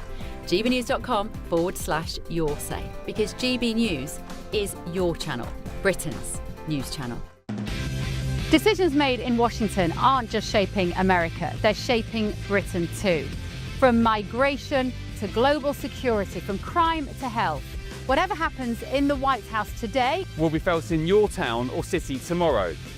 That's why The Late Show is live from Washington, D.C. Cutting through the politics to show you what it all means for Britain. The Late Show live every night at midnight. Only on GB News, Britain's news channel. Join me, Nana Akweer, for an informative, interactive news programme with a difference. It's fun. No, he didn't say that, Dave. I'm so surprised. I think there's an element of truth to that. Join me from 3 p.m. every weekend, only on GB News, Britain's news channel. From the school run to the home run, watch a new show for all of Britain. He can say whatever he wants. A straight-talking show where all voices are heard. And, you know, when are we going to stop talking about smashing the gangs and actually do it? With the stories that matter from every part of our country. There's a bit of a crash landing there for your Chancellor. Bold, fearless and standing up for you. That's me, Martin Daubney, 3 p.m. till 6 p.m, weekdays, here only on GB News. The People's Channel, Britain's news channel. Westminster's full of talk, but out here, it's the real world. Am I allowed to talk now? No, that's it. This is where it matters, real people and real lives. That's what politics is all about. The fact has Trump made a good start? No. Straight answers, no spin, and just a couple of pints. How many fingers have I got up? About 10. So join me for Lee Anderson's Real World every Friday at 7 p.m, only on GB News. The People's Channel, Britain's news channel.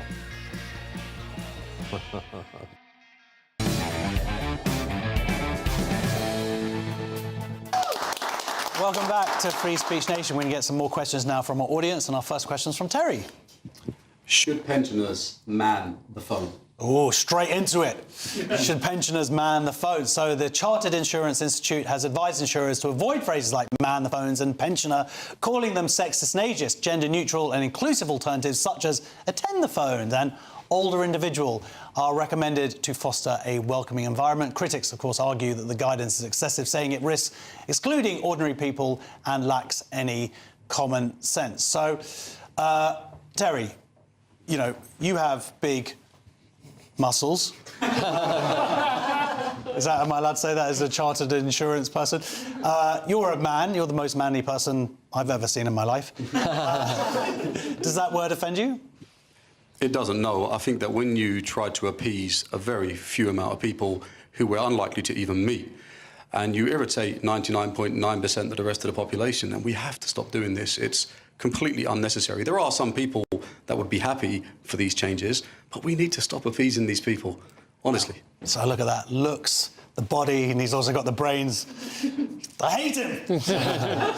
Francis, what do you think about this? I mean, we kind of have a story like this every week, and there's always another institution, but they don't seem to learn, and surely it's just terrible publicity for them. Well, it's just most people, when they hear this stuff, they just roll their eyes, men and women.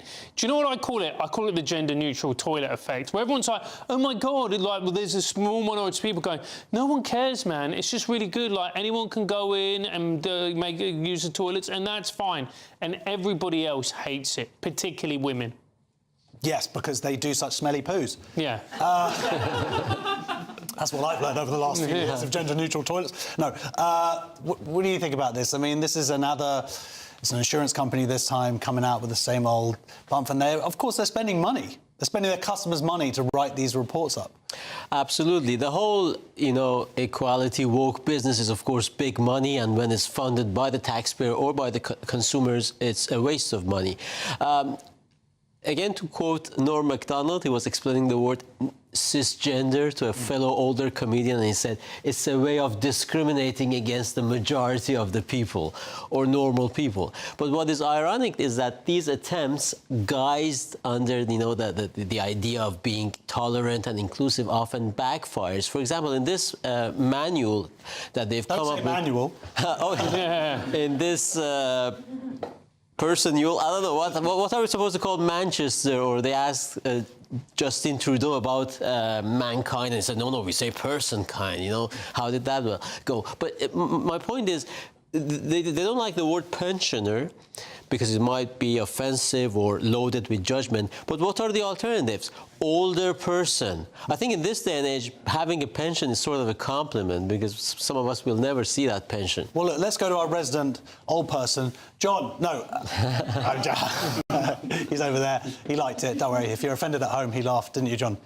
Laugh more. OK, go. Our next question is from Sarah via email. Is God a real DJ? Now, a new book by French mathematicians claim that science now proves the existence of God. It argues the universe's beginning, fine-tuning and space-time structure point to a creator, and the authors say that science and faith can coexist, sparking debate in the scientific and religious communities. Is that going to be enough now to persuade you? Are you a religious person at all? Do you believe in God? I believe in God. Yes, I'm not very practicing, but I would say I'm I mean, the Catholic flock, and maybe more than spiritual, but a bit, maybe, I don't know how people feel about the term lapsed Catholic or lapsed Christian. Some people use that. They make a very good case. They say, these two French mathematicians, they say we are all, we live in time, space, and we are matter, and the whole thing is connected. And there was an origin, so if there was a start, there has to be a creation. And again, another argument they make is that if there was the slightest difference in these parameters, time, space, matter, there wouldn't be conditions for life. But personally, I was pretty much convinced when Donald Trump survived that attempt on his life, and then Democrats ran Kamala and still lost. So if that doesn't prove that God exists, I don't know what does. I don't know if they actually write about that in the chapter. That's the reason. I mean, isn't the point of belief that it requires faith, so that all of this is moot anyway? Well, what's very interesting is apparently a lot of the world's top physicists realise that once you get to a certain point of understanding, particularly in the sciences and physics, it becomes unknowable. There are some things that we simply cannot and will not ever be able to explain. So that does make people believe in God. But you know what makes people really believe in God? The fact that we're doing a stand-up show on Thursday the 9th, Josh. What? Yeah, exactly. Because that will reaffirm your belief in God. Come and watch us. It's on Thursday 7 o'clock on Thursday 9th of October at the Hems. Me and you being funny. How about that? How about that? That is the greatest segue. That's a great link. And what we're going to do, Francis and I, for those 2 hours is just read from this book. It's going to be great. Our next question is from Anton. Should GB News presenters take more time off for mental health? Yes. Should people at GB News be taking more mental health days? BBC staff took more than 20,000 sick days last year for mental health reasons, with stress, anxiety and depression widespread across the broadcaster. These absences accounted for a fifth of all sick leave, highlighting the ongoing strain of employees in the public sector. So, I suppose it's actually a little bit more, Francis, because they were saying that this is the accountable to mental health, but there are a lot of sort of unaccountable sick days as well. What's so terrible about working at the BBC? Go. I've never worked at the BBC. But you know what I think is really interesting is this phenomenon of duvet days. Have you heard this? No. Do you know what a duvet day is? Does anybody here know what a duvet day is? Kids. I haven't been to bed in 20 years. Well, you clearly have, mate, because you've got 5 kids. Not in bed. But no, a duvet day is where you have a day off built in to your days, but it doesn't come out of your holiday and it doesn't come out of your sick. It's basically where you can't be bothered to come in. OK. And then it's a thing, it's called a duvet day. Duvet day, OK. Yeah, and American companies in particular have it. So where it's like, you don't want to come in, but you're not ill, and it's like, oh, you can... You're not claiming mental health, though? No, you can just sack it off. You're telling us now? Yeah. Well, do you ever take any mental health days? That's the problem with being a comedian. Every day is a mental health day. Absolutely. I used to work for the BBC 13 years. I used to work for the full BBC. time. Yeah, and I've seen people gaming the system. Yeah, I mean they drove me mental because I was conservative, right? I don't know why they wouldn't want to come to work, because it's all find in their created in their image and likeness, right? But you see people, and this is funny, isn't it? You are a news journalist and you say, and I've genuinely heard this, you know, the pictures coming from Ukraine have made me sad, so I'm going on sick leave for a month. And you're like, hey, we're in BBC Verified dealing with dead bodies and massacres in Syria. How come... Trying to blame Israel for everything. Well, that's another part of it. But yeah, people would simply say, yeah, the news made me depressed. The news is supposed to make you depressed. You know, that's the news. Why did you join in the first place? I think the problem at the BBC is that the comedy's making me depressed. Yeah. That might be. Anyway, look, the BBC spokesperson said, while this level of absence broadly reflects what we see happening across the UK, the welfare of our staff is of paramount importance, and we have a wide range of measures in place to support people who need it. I should just say of GB News, they should just get on with it. Yeah. Better bloody well be in here. Yeah. That's the beauty of 0 hours contracts, Josh. That's an in-joke, by the way, guys. Our final question is from John.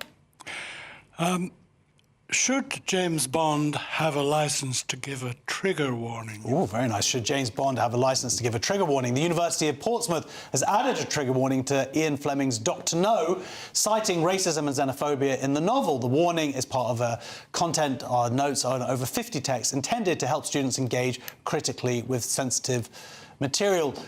John, I mean, are you offended by James Bond and Dr. No? I don't remember ever having been offended by anything. It's a strange concept to me. But What do you remember from your life, John? That is the most autistic response I've ever heard in my life. Please that is incredible. I just focus. You're just pure logic, aren't you, John? well, I have read some James Bond novels, not recently, but you got away with it. You're not traumatised. I don't think so. OK, well, never go with John to a casino. He's all about counting those cards. Yeah. So, look, again, another week, more trigger warnings, appropriately for James Bond this time. And I believe, and I remember a few years ago, the publishers actually took out a bunch of stuff that was, you know, doesn't fit in with our morality now, which is ridiculous. I mean, that's part of what it was at the time. Of course, and look, we've spoken about this many times ad nauseum. They've tried to do it with Roald Dahl very famously. I think it was a couple of years ago. They're now trying to do it with Ian Fleming. It always tends to come from these kinds of institutions. The University of Portsmouth. What has the University of Portsmouth given the world? Like anybody's reading anything at the University of course not. The only reason you're at the University of Portsmouth is because you didn't read. So, like, imagine you went, you needed an operation, and you found out your surgeon was from the University of Portsmouth. You would cancel the operation. So my point being is that there's so many of these academic institutions that do nothing apart from pollute our discussions, our academic freedom, our ability to think. I think we should just defund these institutions. I really do. OK, well, fair enough. Do you agree with that? Again, I do agree. And again, more catering to the snuff. Our friend Andrew Doyle, who used to present Free Speech Nation, We don't talk about him anymore. Oh, sorry. He's on last week. He's going to be on in a couple of weeks, actually. He's going to be here in the UK. He authored a book called The End of the Woke. Has it ended? Because we're still talking about catering to the snowflakes. But you go, not just to the University of Portsmouth students and such, but you watch movies on Channel 4, for example, and there's a description which says, this film reflects the language and attitude of its time. Aren't all films supposed to do that? You know, you're watching Pearl Harbor, and these Americans are being pummeled by the Japanese without so much of a declaration of war, and they can't even say Japs. Don't. You just wanted to say that. Jeez. Oh my God. Go back to where you were scared of ADHD. I thought you were going to say go back to where you come from. I'm like, we've just escalated it hugely here, mate. We're going to break now, and that's what I will say. Next on Free Speech Nation, women's rights groups claim discrimination after the Green Party bans them from the conference, while party leader Zach Polanski insists trans rights and inclusivity remain a priority. So see you in 2 minutes.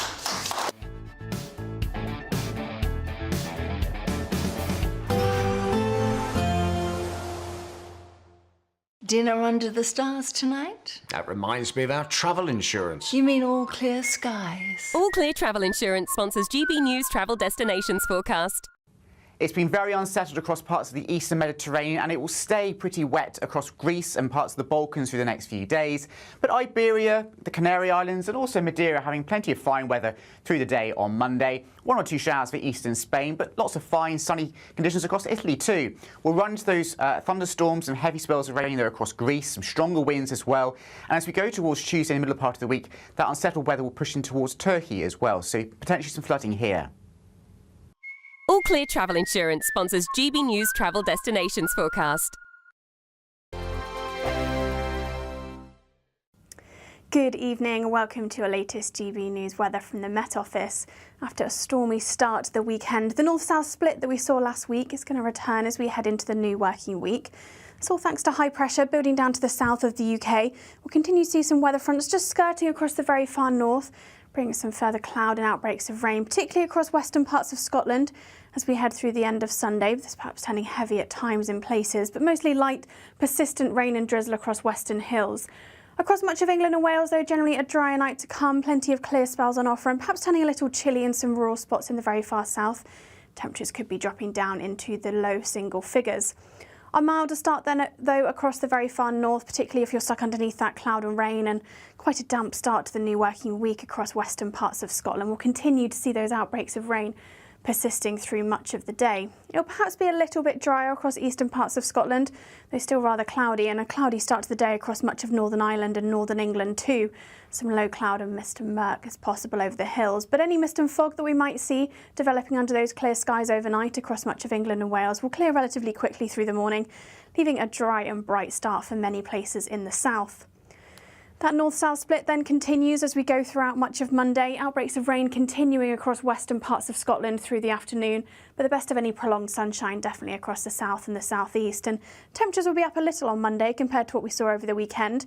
20, 21, perhaps even 22 degrees across the southeast, and even across eastern parts of Scotland we could see into the low 20s. Tuesday is another damp start across the very far north. An area of rain sinks its way south and eastwards as we go towards the afternoon, perhaps turning a little brighter in the very far northwest, but a bit more cloud on offer across much of England and Wales. It's then turning settled as we head through the second half of the week, but after a warmer day on Monday, those temperatures are going to return closer to average.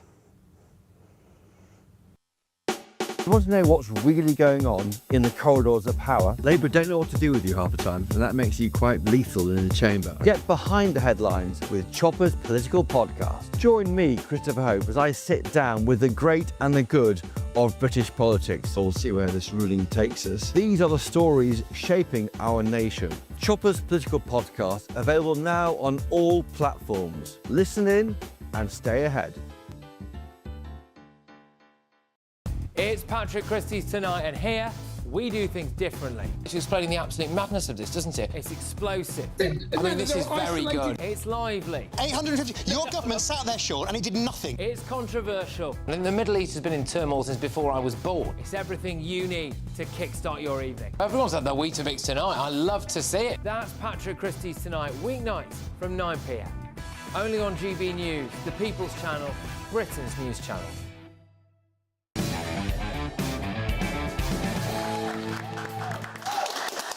Welcome back to Free Speech Nation. Women's rights group Green Women's Declaration has claimed discrimination after being banned from the Green Party conference. The group, which campaigns for sex-based rights, said the cancellation undermines women's ability to advocate for single-sex spaces and services. Party leader Zach Polanski defended the move, saying the Greens are a broad church but will not tolerate misogyny or transphobia, while GWD said it is seeking legal advice. I'm joined now by the former Green Party deputy leader, Sharar Ali. Welcome to the show. Thanks for having me, Josh. So you have just come from Bournemouth yourself. You were speaking there, not, I believe, at the main conference. What is your situation with the Green Party at the moment? Well, I took the Green Party to court in 2022. There was a trial in 2023, and I won that. That was the first ever discrimination claim for protected belief in a political party. So the Green Party is nothing if not notorious for discrimination. That was a gender-critical belief claim. Unfortunately, after winning that case, I was then unceremoniously suspended and excluded from the party for a period of 2 years, followed by the requirement to retract some statements, which I can come to in a second, and I would be unable to stand for election for another 5 years after that. Wow. So my crime was two things. First of all, I criticised Stonewall for promoting the teaching of transgender ideology to kids as young as 2. I stand by that criticism. I think that is a hill worth dying on, especially following the Cass review. Secondly, I misgendered Iman Khalif. Now, we know that Khalif does not themselves identify as transgender. So what would that gender misgendering consist of? Well, I correctly sexed him. And as we know, even since the point at which I was critical of the International Olympic Committee and everybody who had any ounce of sympathy for women being battered round the head in a boxing ring would have felt that morally abhorrent. Even since then, we've had more information about the sex tests that Khalif has failed. He's refused to engage in sport where that's been a requirement, which the IOC should have had. and it's been pretty much proved that he's male. So I didn't misgender him, I correctly sexed him. So you said some facts, arguably, and some opinions, and surely there should be space within a political party for these kind of opinions, to have these kind of conversations. So what's happening now? Are you now taking them back to court, or...? I am. Now, irrespective of what discrimination case it was, no organisation in their right, sane mind would do the same thing again to somebody who's just beaten them in court on a direct discrimination case. That's what they've done. It almost feels like a punishment for winning. That's called victimisation. It's a slam dunk, as far as I'm concerned, a victimisation case on top of trying to discriminate against me on the very same similar grounds, similar territory as the first time round. They are heading for potential bankruptcy. Well, I mean, this is what's I don't understand about today, because this declaration, you know, women's declaration, they're not allowed to attend, and it seems like he's being quite careful of saying it's not about their views, because of course that would be the grounds by which they could be sued again. But he said, instead it's because they're transphobes and misogyny. Well, of course that's slander. Absolutely. So he's on a losing wicket there, and I think he realises it, because he was unable to give detail. And if that goes to court, which I hope it will, the forensics of that in litigation, they will not be able to justify their exclusion of brilliant Green Party members, many of whom have been excluded and suspended by the party. And think of it like this. It's not just an organisation, let alone a political association, saying, we don't want you to have a stall in our space at conference. That could just be a commercial decision. There could be lots of reasons for that. This is not that. This is a situation where they were already offered a stall. And money, a contract went out, they made plans, and it was when the fanatics in the party, the zealots, the ideological zealots, found out about this, that they campaigned against their inclusion. That now becomes a discrimination case. Why have they been excluded? On what basis have they been excluded behind the scenes? Why were people looking for a justification to remove them? Because other political parties now are embracing their LGB people and women who are speaking up for women's rights. It feels like the Green Party is going down a route that many others have sort of managed to find themselves out of. Absolutely. So the interesting point about the case that I took, which is against a political party, that did differ from employment tribunals like Maya Phoenix, and Maya Forster. It showed that it is still possible, and individual members are protected from unlawful discrimination in political parties, albeit there is a higher threshold on free speech. It should be possible to criticise strongly and to offend and to operate a higher threshold in political parties. But what Zach said, what he's been saying about even churches have walls, that's actually very revealing. It betrays that that party has now become like a cult. A cult also has walls. But what they are not allowed to do under the Equality Act and equalities legislation as a political party is discriminate against somebody on the basis of a protected belief, just as though they couldn't discriminate on somebody on the basis of their race or their sex. And that's what they're doing. You know, you're a former deputy leader of the party, and I speak from my own sort of pain of feeling rejected by my former political parties because of this ideology. I mean, it must be very sad to see what the Green Party has become. They are becoming totalitarian because ultimately they suppress speech. Now, I went into politics not just to speak to people who agree with me. You know, that is bubble politics. It achieves nothing. I went into politics to serve and represent everybody in society, including those who disagree with me. I regularly go and speak to climate sceptics and denialists, and I take that as an opportunity both to test my own opinions and to persuade them. But isn't there hypocrisy because of the new deputy leader isn't coming out to speak on... He refused to sign some pledge for trans rights or something. Well, there's a couple of interesting angles there. First of all, we have sunk into a lowest common denominator tribal politics. The Green Party is very overtly, with its obsessiveness over Palestine, applying for Muslim bloc votes. When I was campaigning on the doorstep, I very rarely found a woman Muslim who was prepared to speak to me about politics. Why? Because her husband was out. That's misogynistic. I don't want votes for any reason. I want votes for the right reason. Motin Ali also has a lot of explaining to do. As we know, he's become controversial in terms of his advocacy for Palestine, and there is a clear evidence of him making statements which directly resulted, and the Rabbi Deutsch has attributed to Motin Ali, has resulted in him having to seek police protection for him and his family.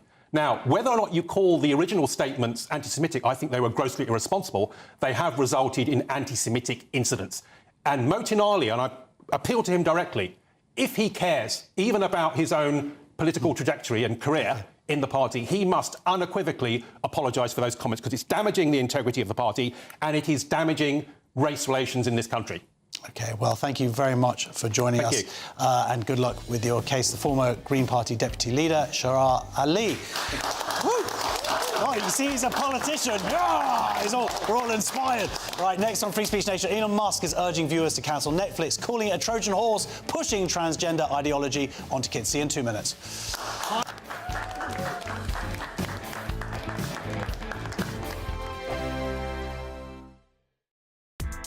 Join me, Nana Akweer, for an informative, interactive news programme with a difference. It's fun. Oh, no, he didn't say that, Dave. I'm so surprised. I think there's an element of truth to that. Join me from 3 p.m. every weekend, only on GB News, Britain's news channel. This is GB News, Britain's news channel. Already, you can just see it buzzing. The New Zealand-France game is going on, the bronze final, in the stadium at the moment, and there's about 45,000 people already in the stadium watching it. So the energy in this place is unbelievable, and the excitement, because this game is a real game of jeopardy, the final between England and Canada. You've got caps galore. You've been involved in coaching men and women's rugby. So, and you won in 1994. What's it like to be a winner? Well, this is the shirt that I wore back in the day in 1994. This is my World Cup winning shirt, so I'm hoping it's going to bring a bit of luck to the girls. But it was an incredibly special time. But for me to see how the game has changed, we had 6,000 people watch us win that World Cup, and now women's sport in this country, it's our Lionesses, the Red Roses, the Cricket World Cup is the tickets are on sale for that next year, and people are choosing to watch women's sport and really, really enjoying the event. So it's fantastic, and the change over that 30-year span is quite remarkable. What do you think has made the difference? Why is it becoming, as you say, football is the same. Why is it becoming more acceptable now? And not just for women and girls to follow the sport as well, but I go to West Ham regularly for my sins, but so many men are now starting to pay a little bit of attention without being too sneery. Well, absolutely, but I think the biggest thing is the quality of the product. Because the girls have been given contracts and are now able to train, not have to go to work and then leave a full day's work and come training and then do almost a second job in order to deliver on the skills. Both the Lionesses, the Roses, everybody now at the top end of the game is being financially rewarded for it, so they can actually concentrate on their sport. GB News, the People's Channel.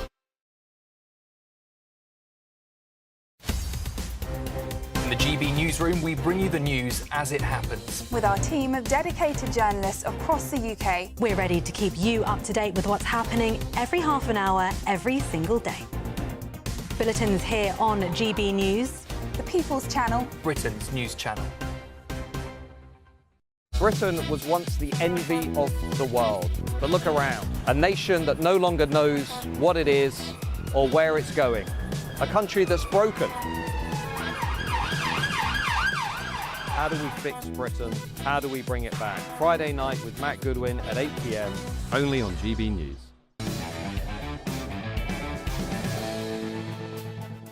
OK, welcome back. We were just having a lovely conversation there. So, Elon Musk has urged viewers to cancel Netflix, claiming the platform is pushing transgender ideology on children. He shared a cartoon showing Netflix as a Trojan horse sneaking a transgender woke agenda into homes and confirmed he had cancelled his own subscription. The controversy follows the streaming service promoting shows featuring transgender characters for young audiences, sparking backlash from Musk and conservative influencers, and also non-conservative influencers. I am now joined by the film critic known as the Critical Drinker, Will Jordan. Will, he's there. Hey, Will, how are you? So, we've seen this there, and we've sort of seen it make a real impact, what spreads online, and a few clips that came out and people were shocked by, and now people really are cancelling their subscription. They are, yeah, and I think this is a bit of a wake-up call for a lot of these people. There was a time, I guess, when, as a parent, you could leave your kids to watch TV for 30 minutes or so and just know that they would be entertained. The show that they were watching wasn't out to push any particular political ideology. It was just out to create a fun time, you know, create a fun show for them to watch.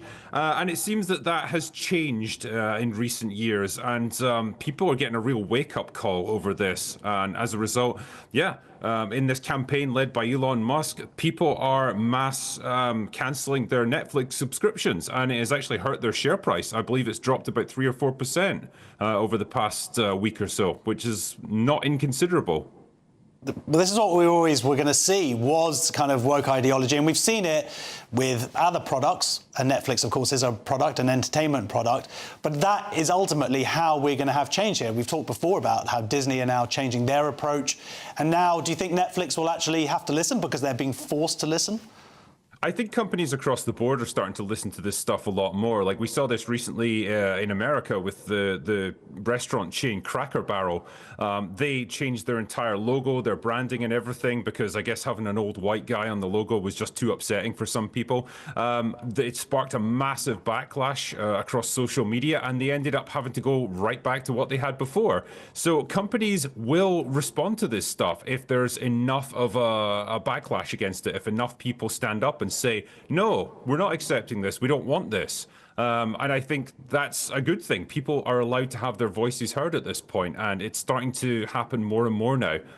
So I'm all for it. Yeah, I mean, watching and seeing these clips that have kind of been released online, they do feel like propaganda. And when you think that they are addressed at children, some as young as 2 and 3, I mean, it's very much written with a perspective to persuade children about the trend that trans ideology is real, as opposed to a construct. Sure, I mean, and I'm not here to get into the merits or whatever of trans ideology, but it is a case of parents are not necessarily aware of what children are being exposed to, and the conversations that it might spark that they're not necessarily ready to have, because that's not something you expect to be talking to your 3 or 4 or 5-year-old child about. Like, they're not at that stage in life where they're ready for that kind of thing. And so I think a greater awareness on the part of parents of what the shows they're watching or their children are watching and what they're being exposed to and what ideas are being pushed on them, it's got to be a good thing. They should have an awareness of these things. Yeah, I mean, the reason why I got Netflix is so I could put my 2-year-old in front of the screen for about 8 hours at a time and I wouldn't have to talk to them. So seeing these clips has been very disturbing. I'm like, oh no, what have I done? Yeah. So it's not just Netflix. Of course, we've seen this across other platforms as well, and I'm sure that children aren't watching James Bond, but there's been a little bit of a blowback because we talked about James Bond earlier, but Amazon, which now own the rights to the James Bond franchise, and they're bringing out these films, but they've sort of cut any references to guns. Why else am I watching James Bond? Exactly, yeah. The James Bond's trusty Walter PPK is as much as a part of his character as the tuxedo or the vodka martinis or the gambling or the beautiful women. It's all part of this mystique of the character, and to take that away, they're just slowly but surely turning into a complete wimp. Like, what is left? He's apparently not allowed to be a ladies' man anymore because that's too offensive for some people to handle. Well, you know, it's worked pretty well for the past half century or so that the character's been on screen. I don't know why it's suddenly a problem now that it all has to be erased, but you're erasing everything that makes Bond unique and iconic as a character. Fortunately, again, much like the other things that we've referenced, there was such a backlash against it, and Amazon took such a kick-in on social media. They ended up having to reverse what they did and put the guns back in. But it's a battle that we shouldn't even have to fight in the first place. That's the problem. Yeah, but I mean, when they buy these beloved, franchises, I mean, it certainly sound like James Bond. I'm not filled with hope about what they're going to do with the character in the future. No, you shouldn't be.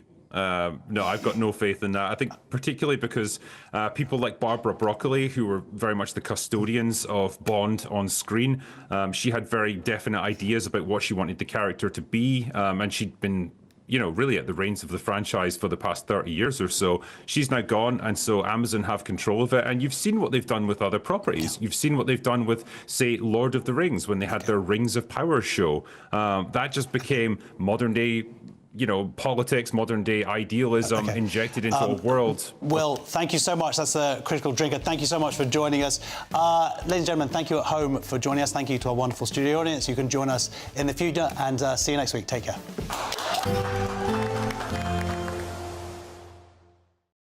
Today, clouds overhead, total zen within.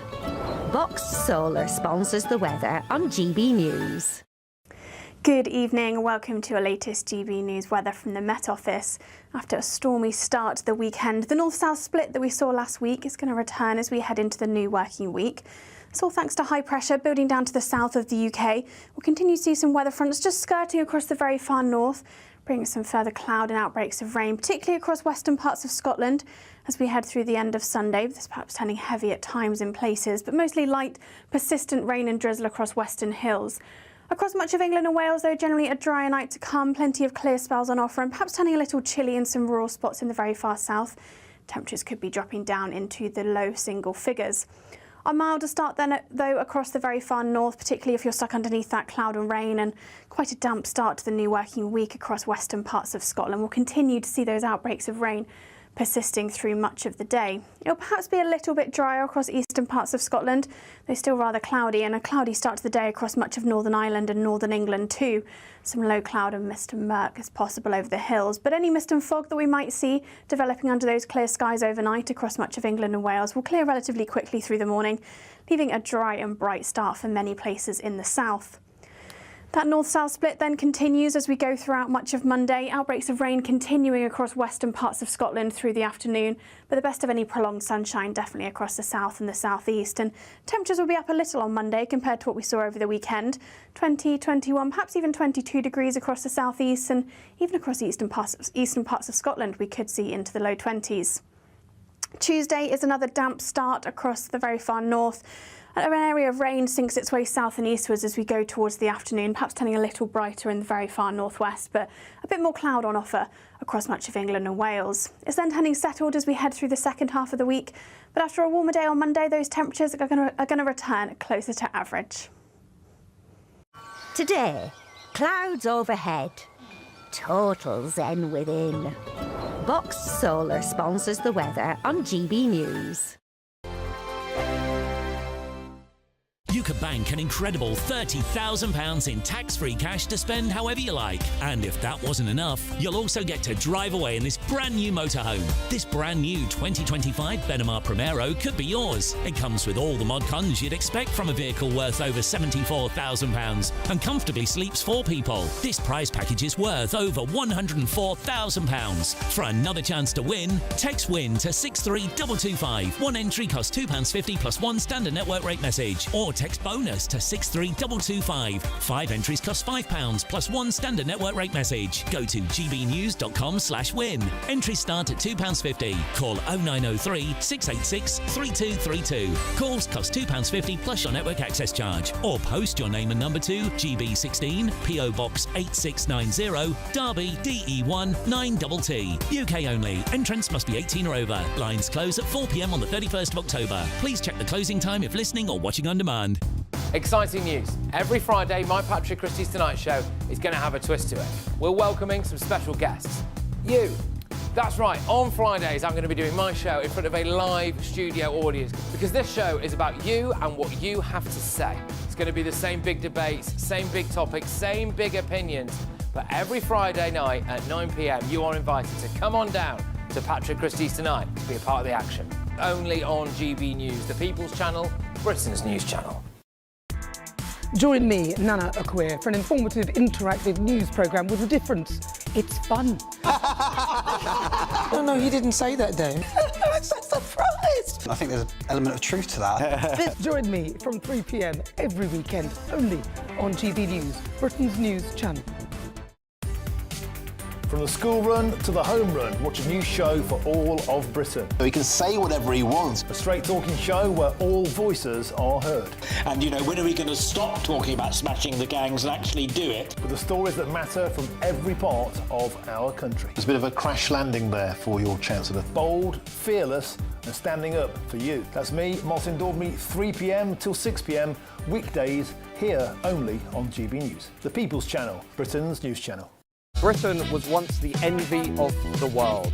But look around. A nation that no longer knows what it is or where it's going. A country that's broken. How do we fix Britain? How do we bring it back? Friday night with Matt Goodwin at 8 p.m, only on GB News. At GB News, we love to hear from you, our loyal community. So drop us a line at gbnews.com/yoursay. There you can talk to each other and also to the presenters live on air. gbnews.com/yoursay, because GB News is your channel, Britain's news channel.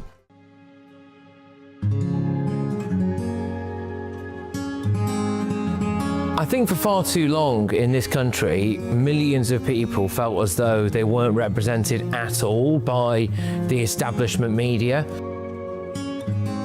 GB News was needed because there literally was no other voice. Everyone was saying the same thing.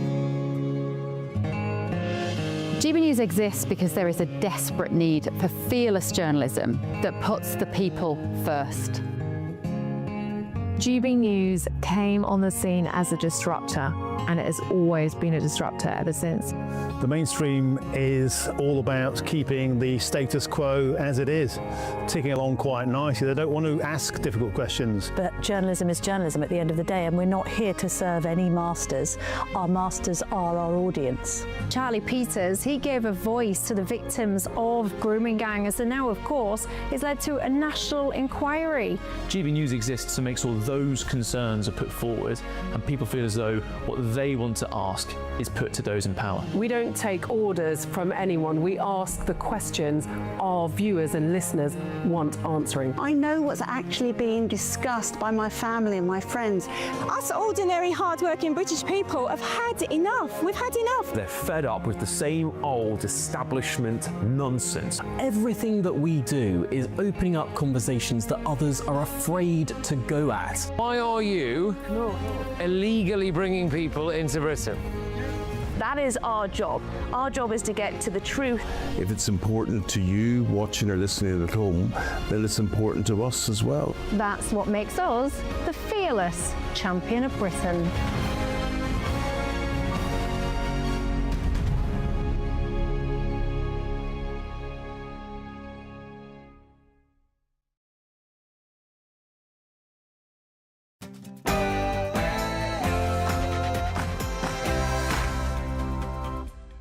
Good evening, it's 9 p.m. I'm Alex Armstrong. Tonight, we must leave the ECHR and repeal the Human Rights Act. yes, the Tory party conference is well underway, and leader of the Conservatives, Kemi Badenoch, is finally insisting that we leave the ECHR. What attempt have you, and these are white people, have you made to integrate with those who come into your society? Why is the pressure always on us? Yeah, why is the pressure on everyone else other than white British people? Of course, should the responsibility be on white British people to integrate with foreigners?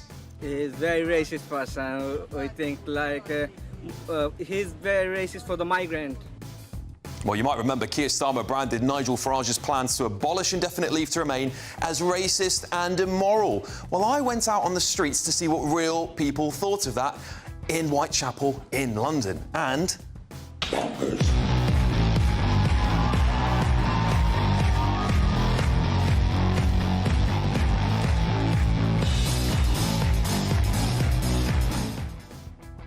working class, right wing, is it any surprise Thomas Skinner was the first person to be kicked off of BBC Strictly Come Dancing? And genocide. A terrorist attack Israel is committing genocide. There was a terrorist attack in Israel is committing genocide. Do you understand There is a live genocide. Do you understand There why? is a live genocide. Do you understand? Yeah, Shabana Mahmood is cracking down on protesting, but I think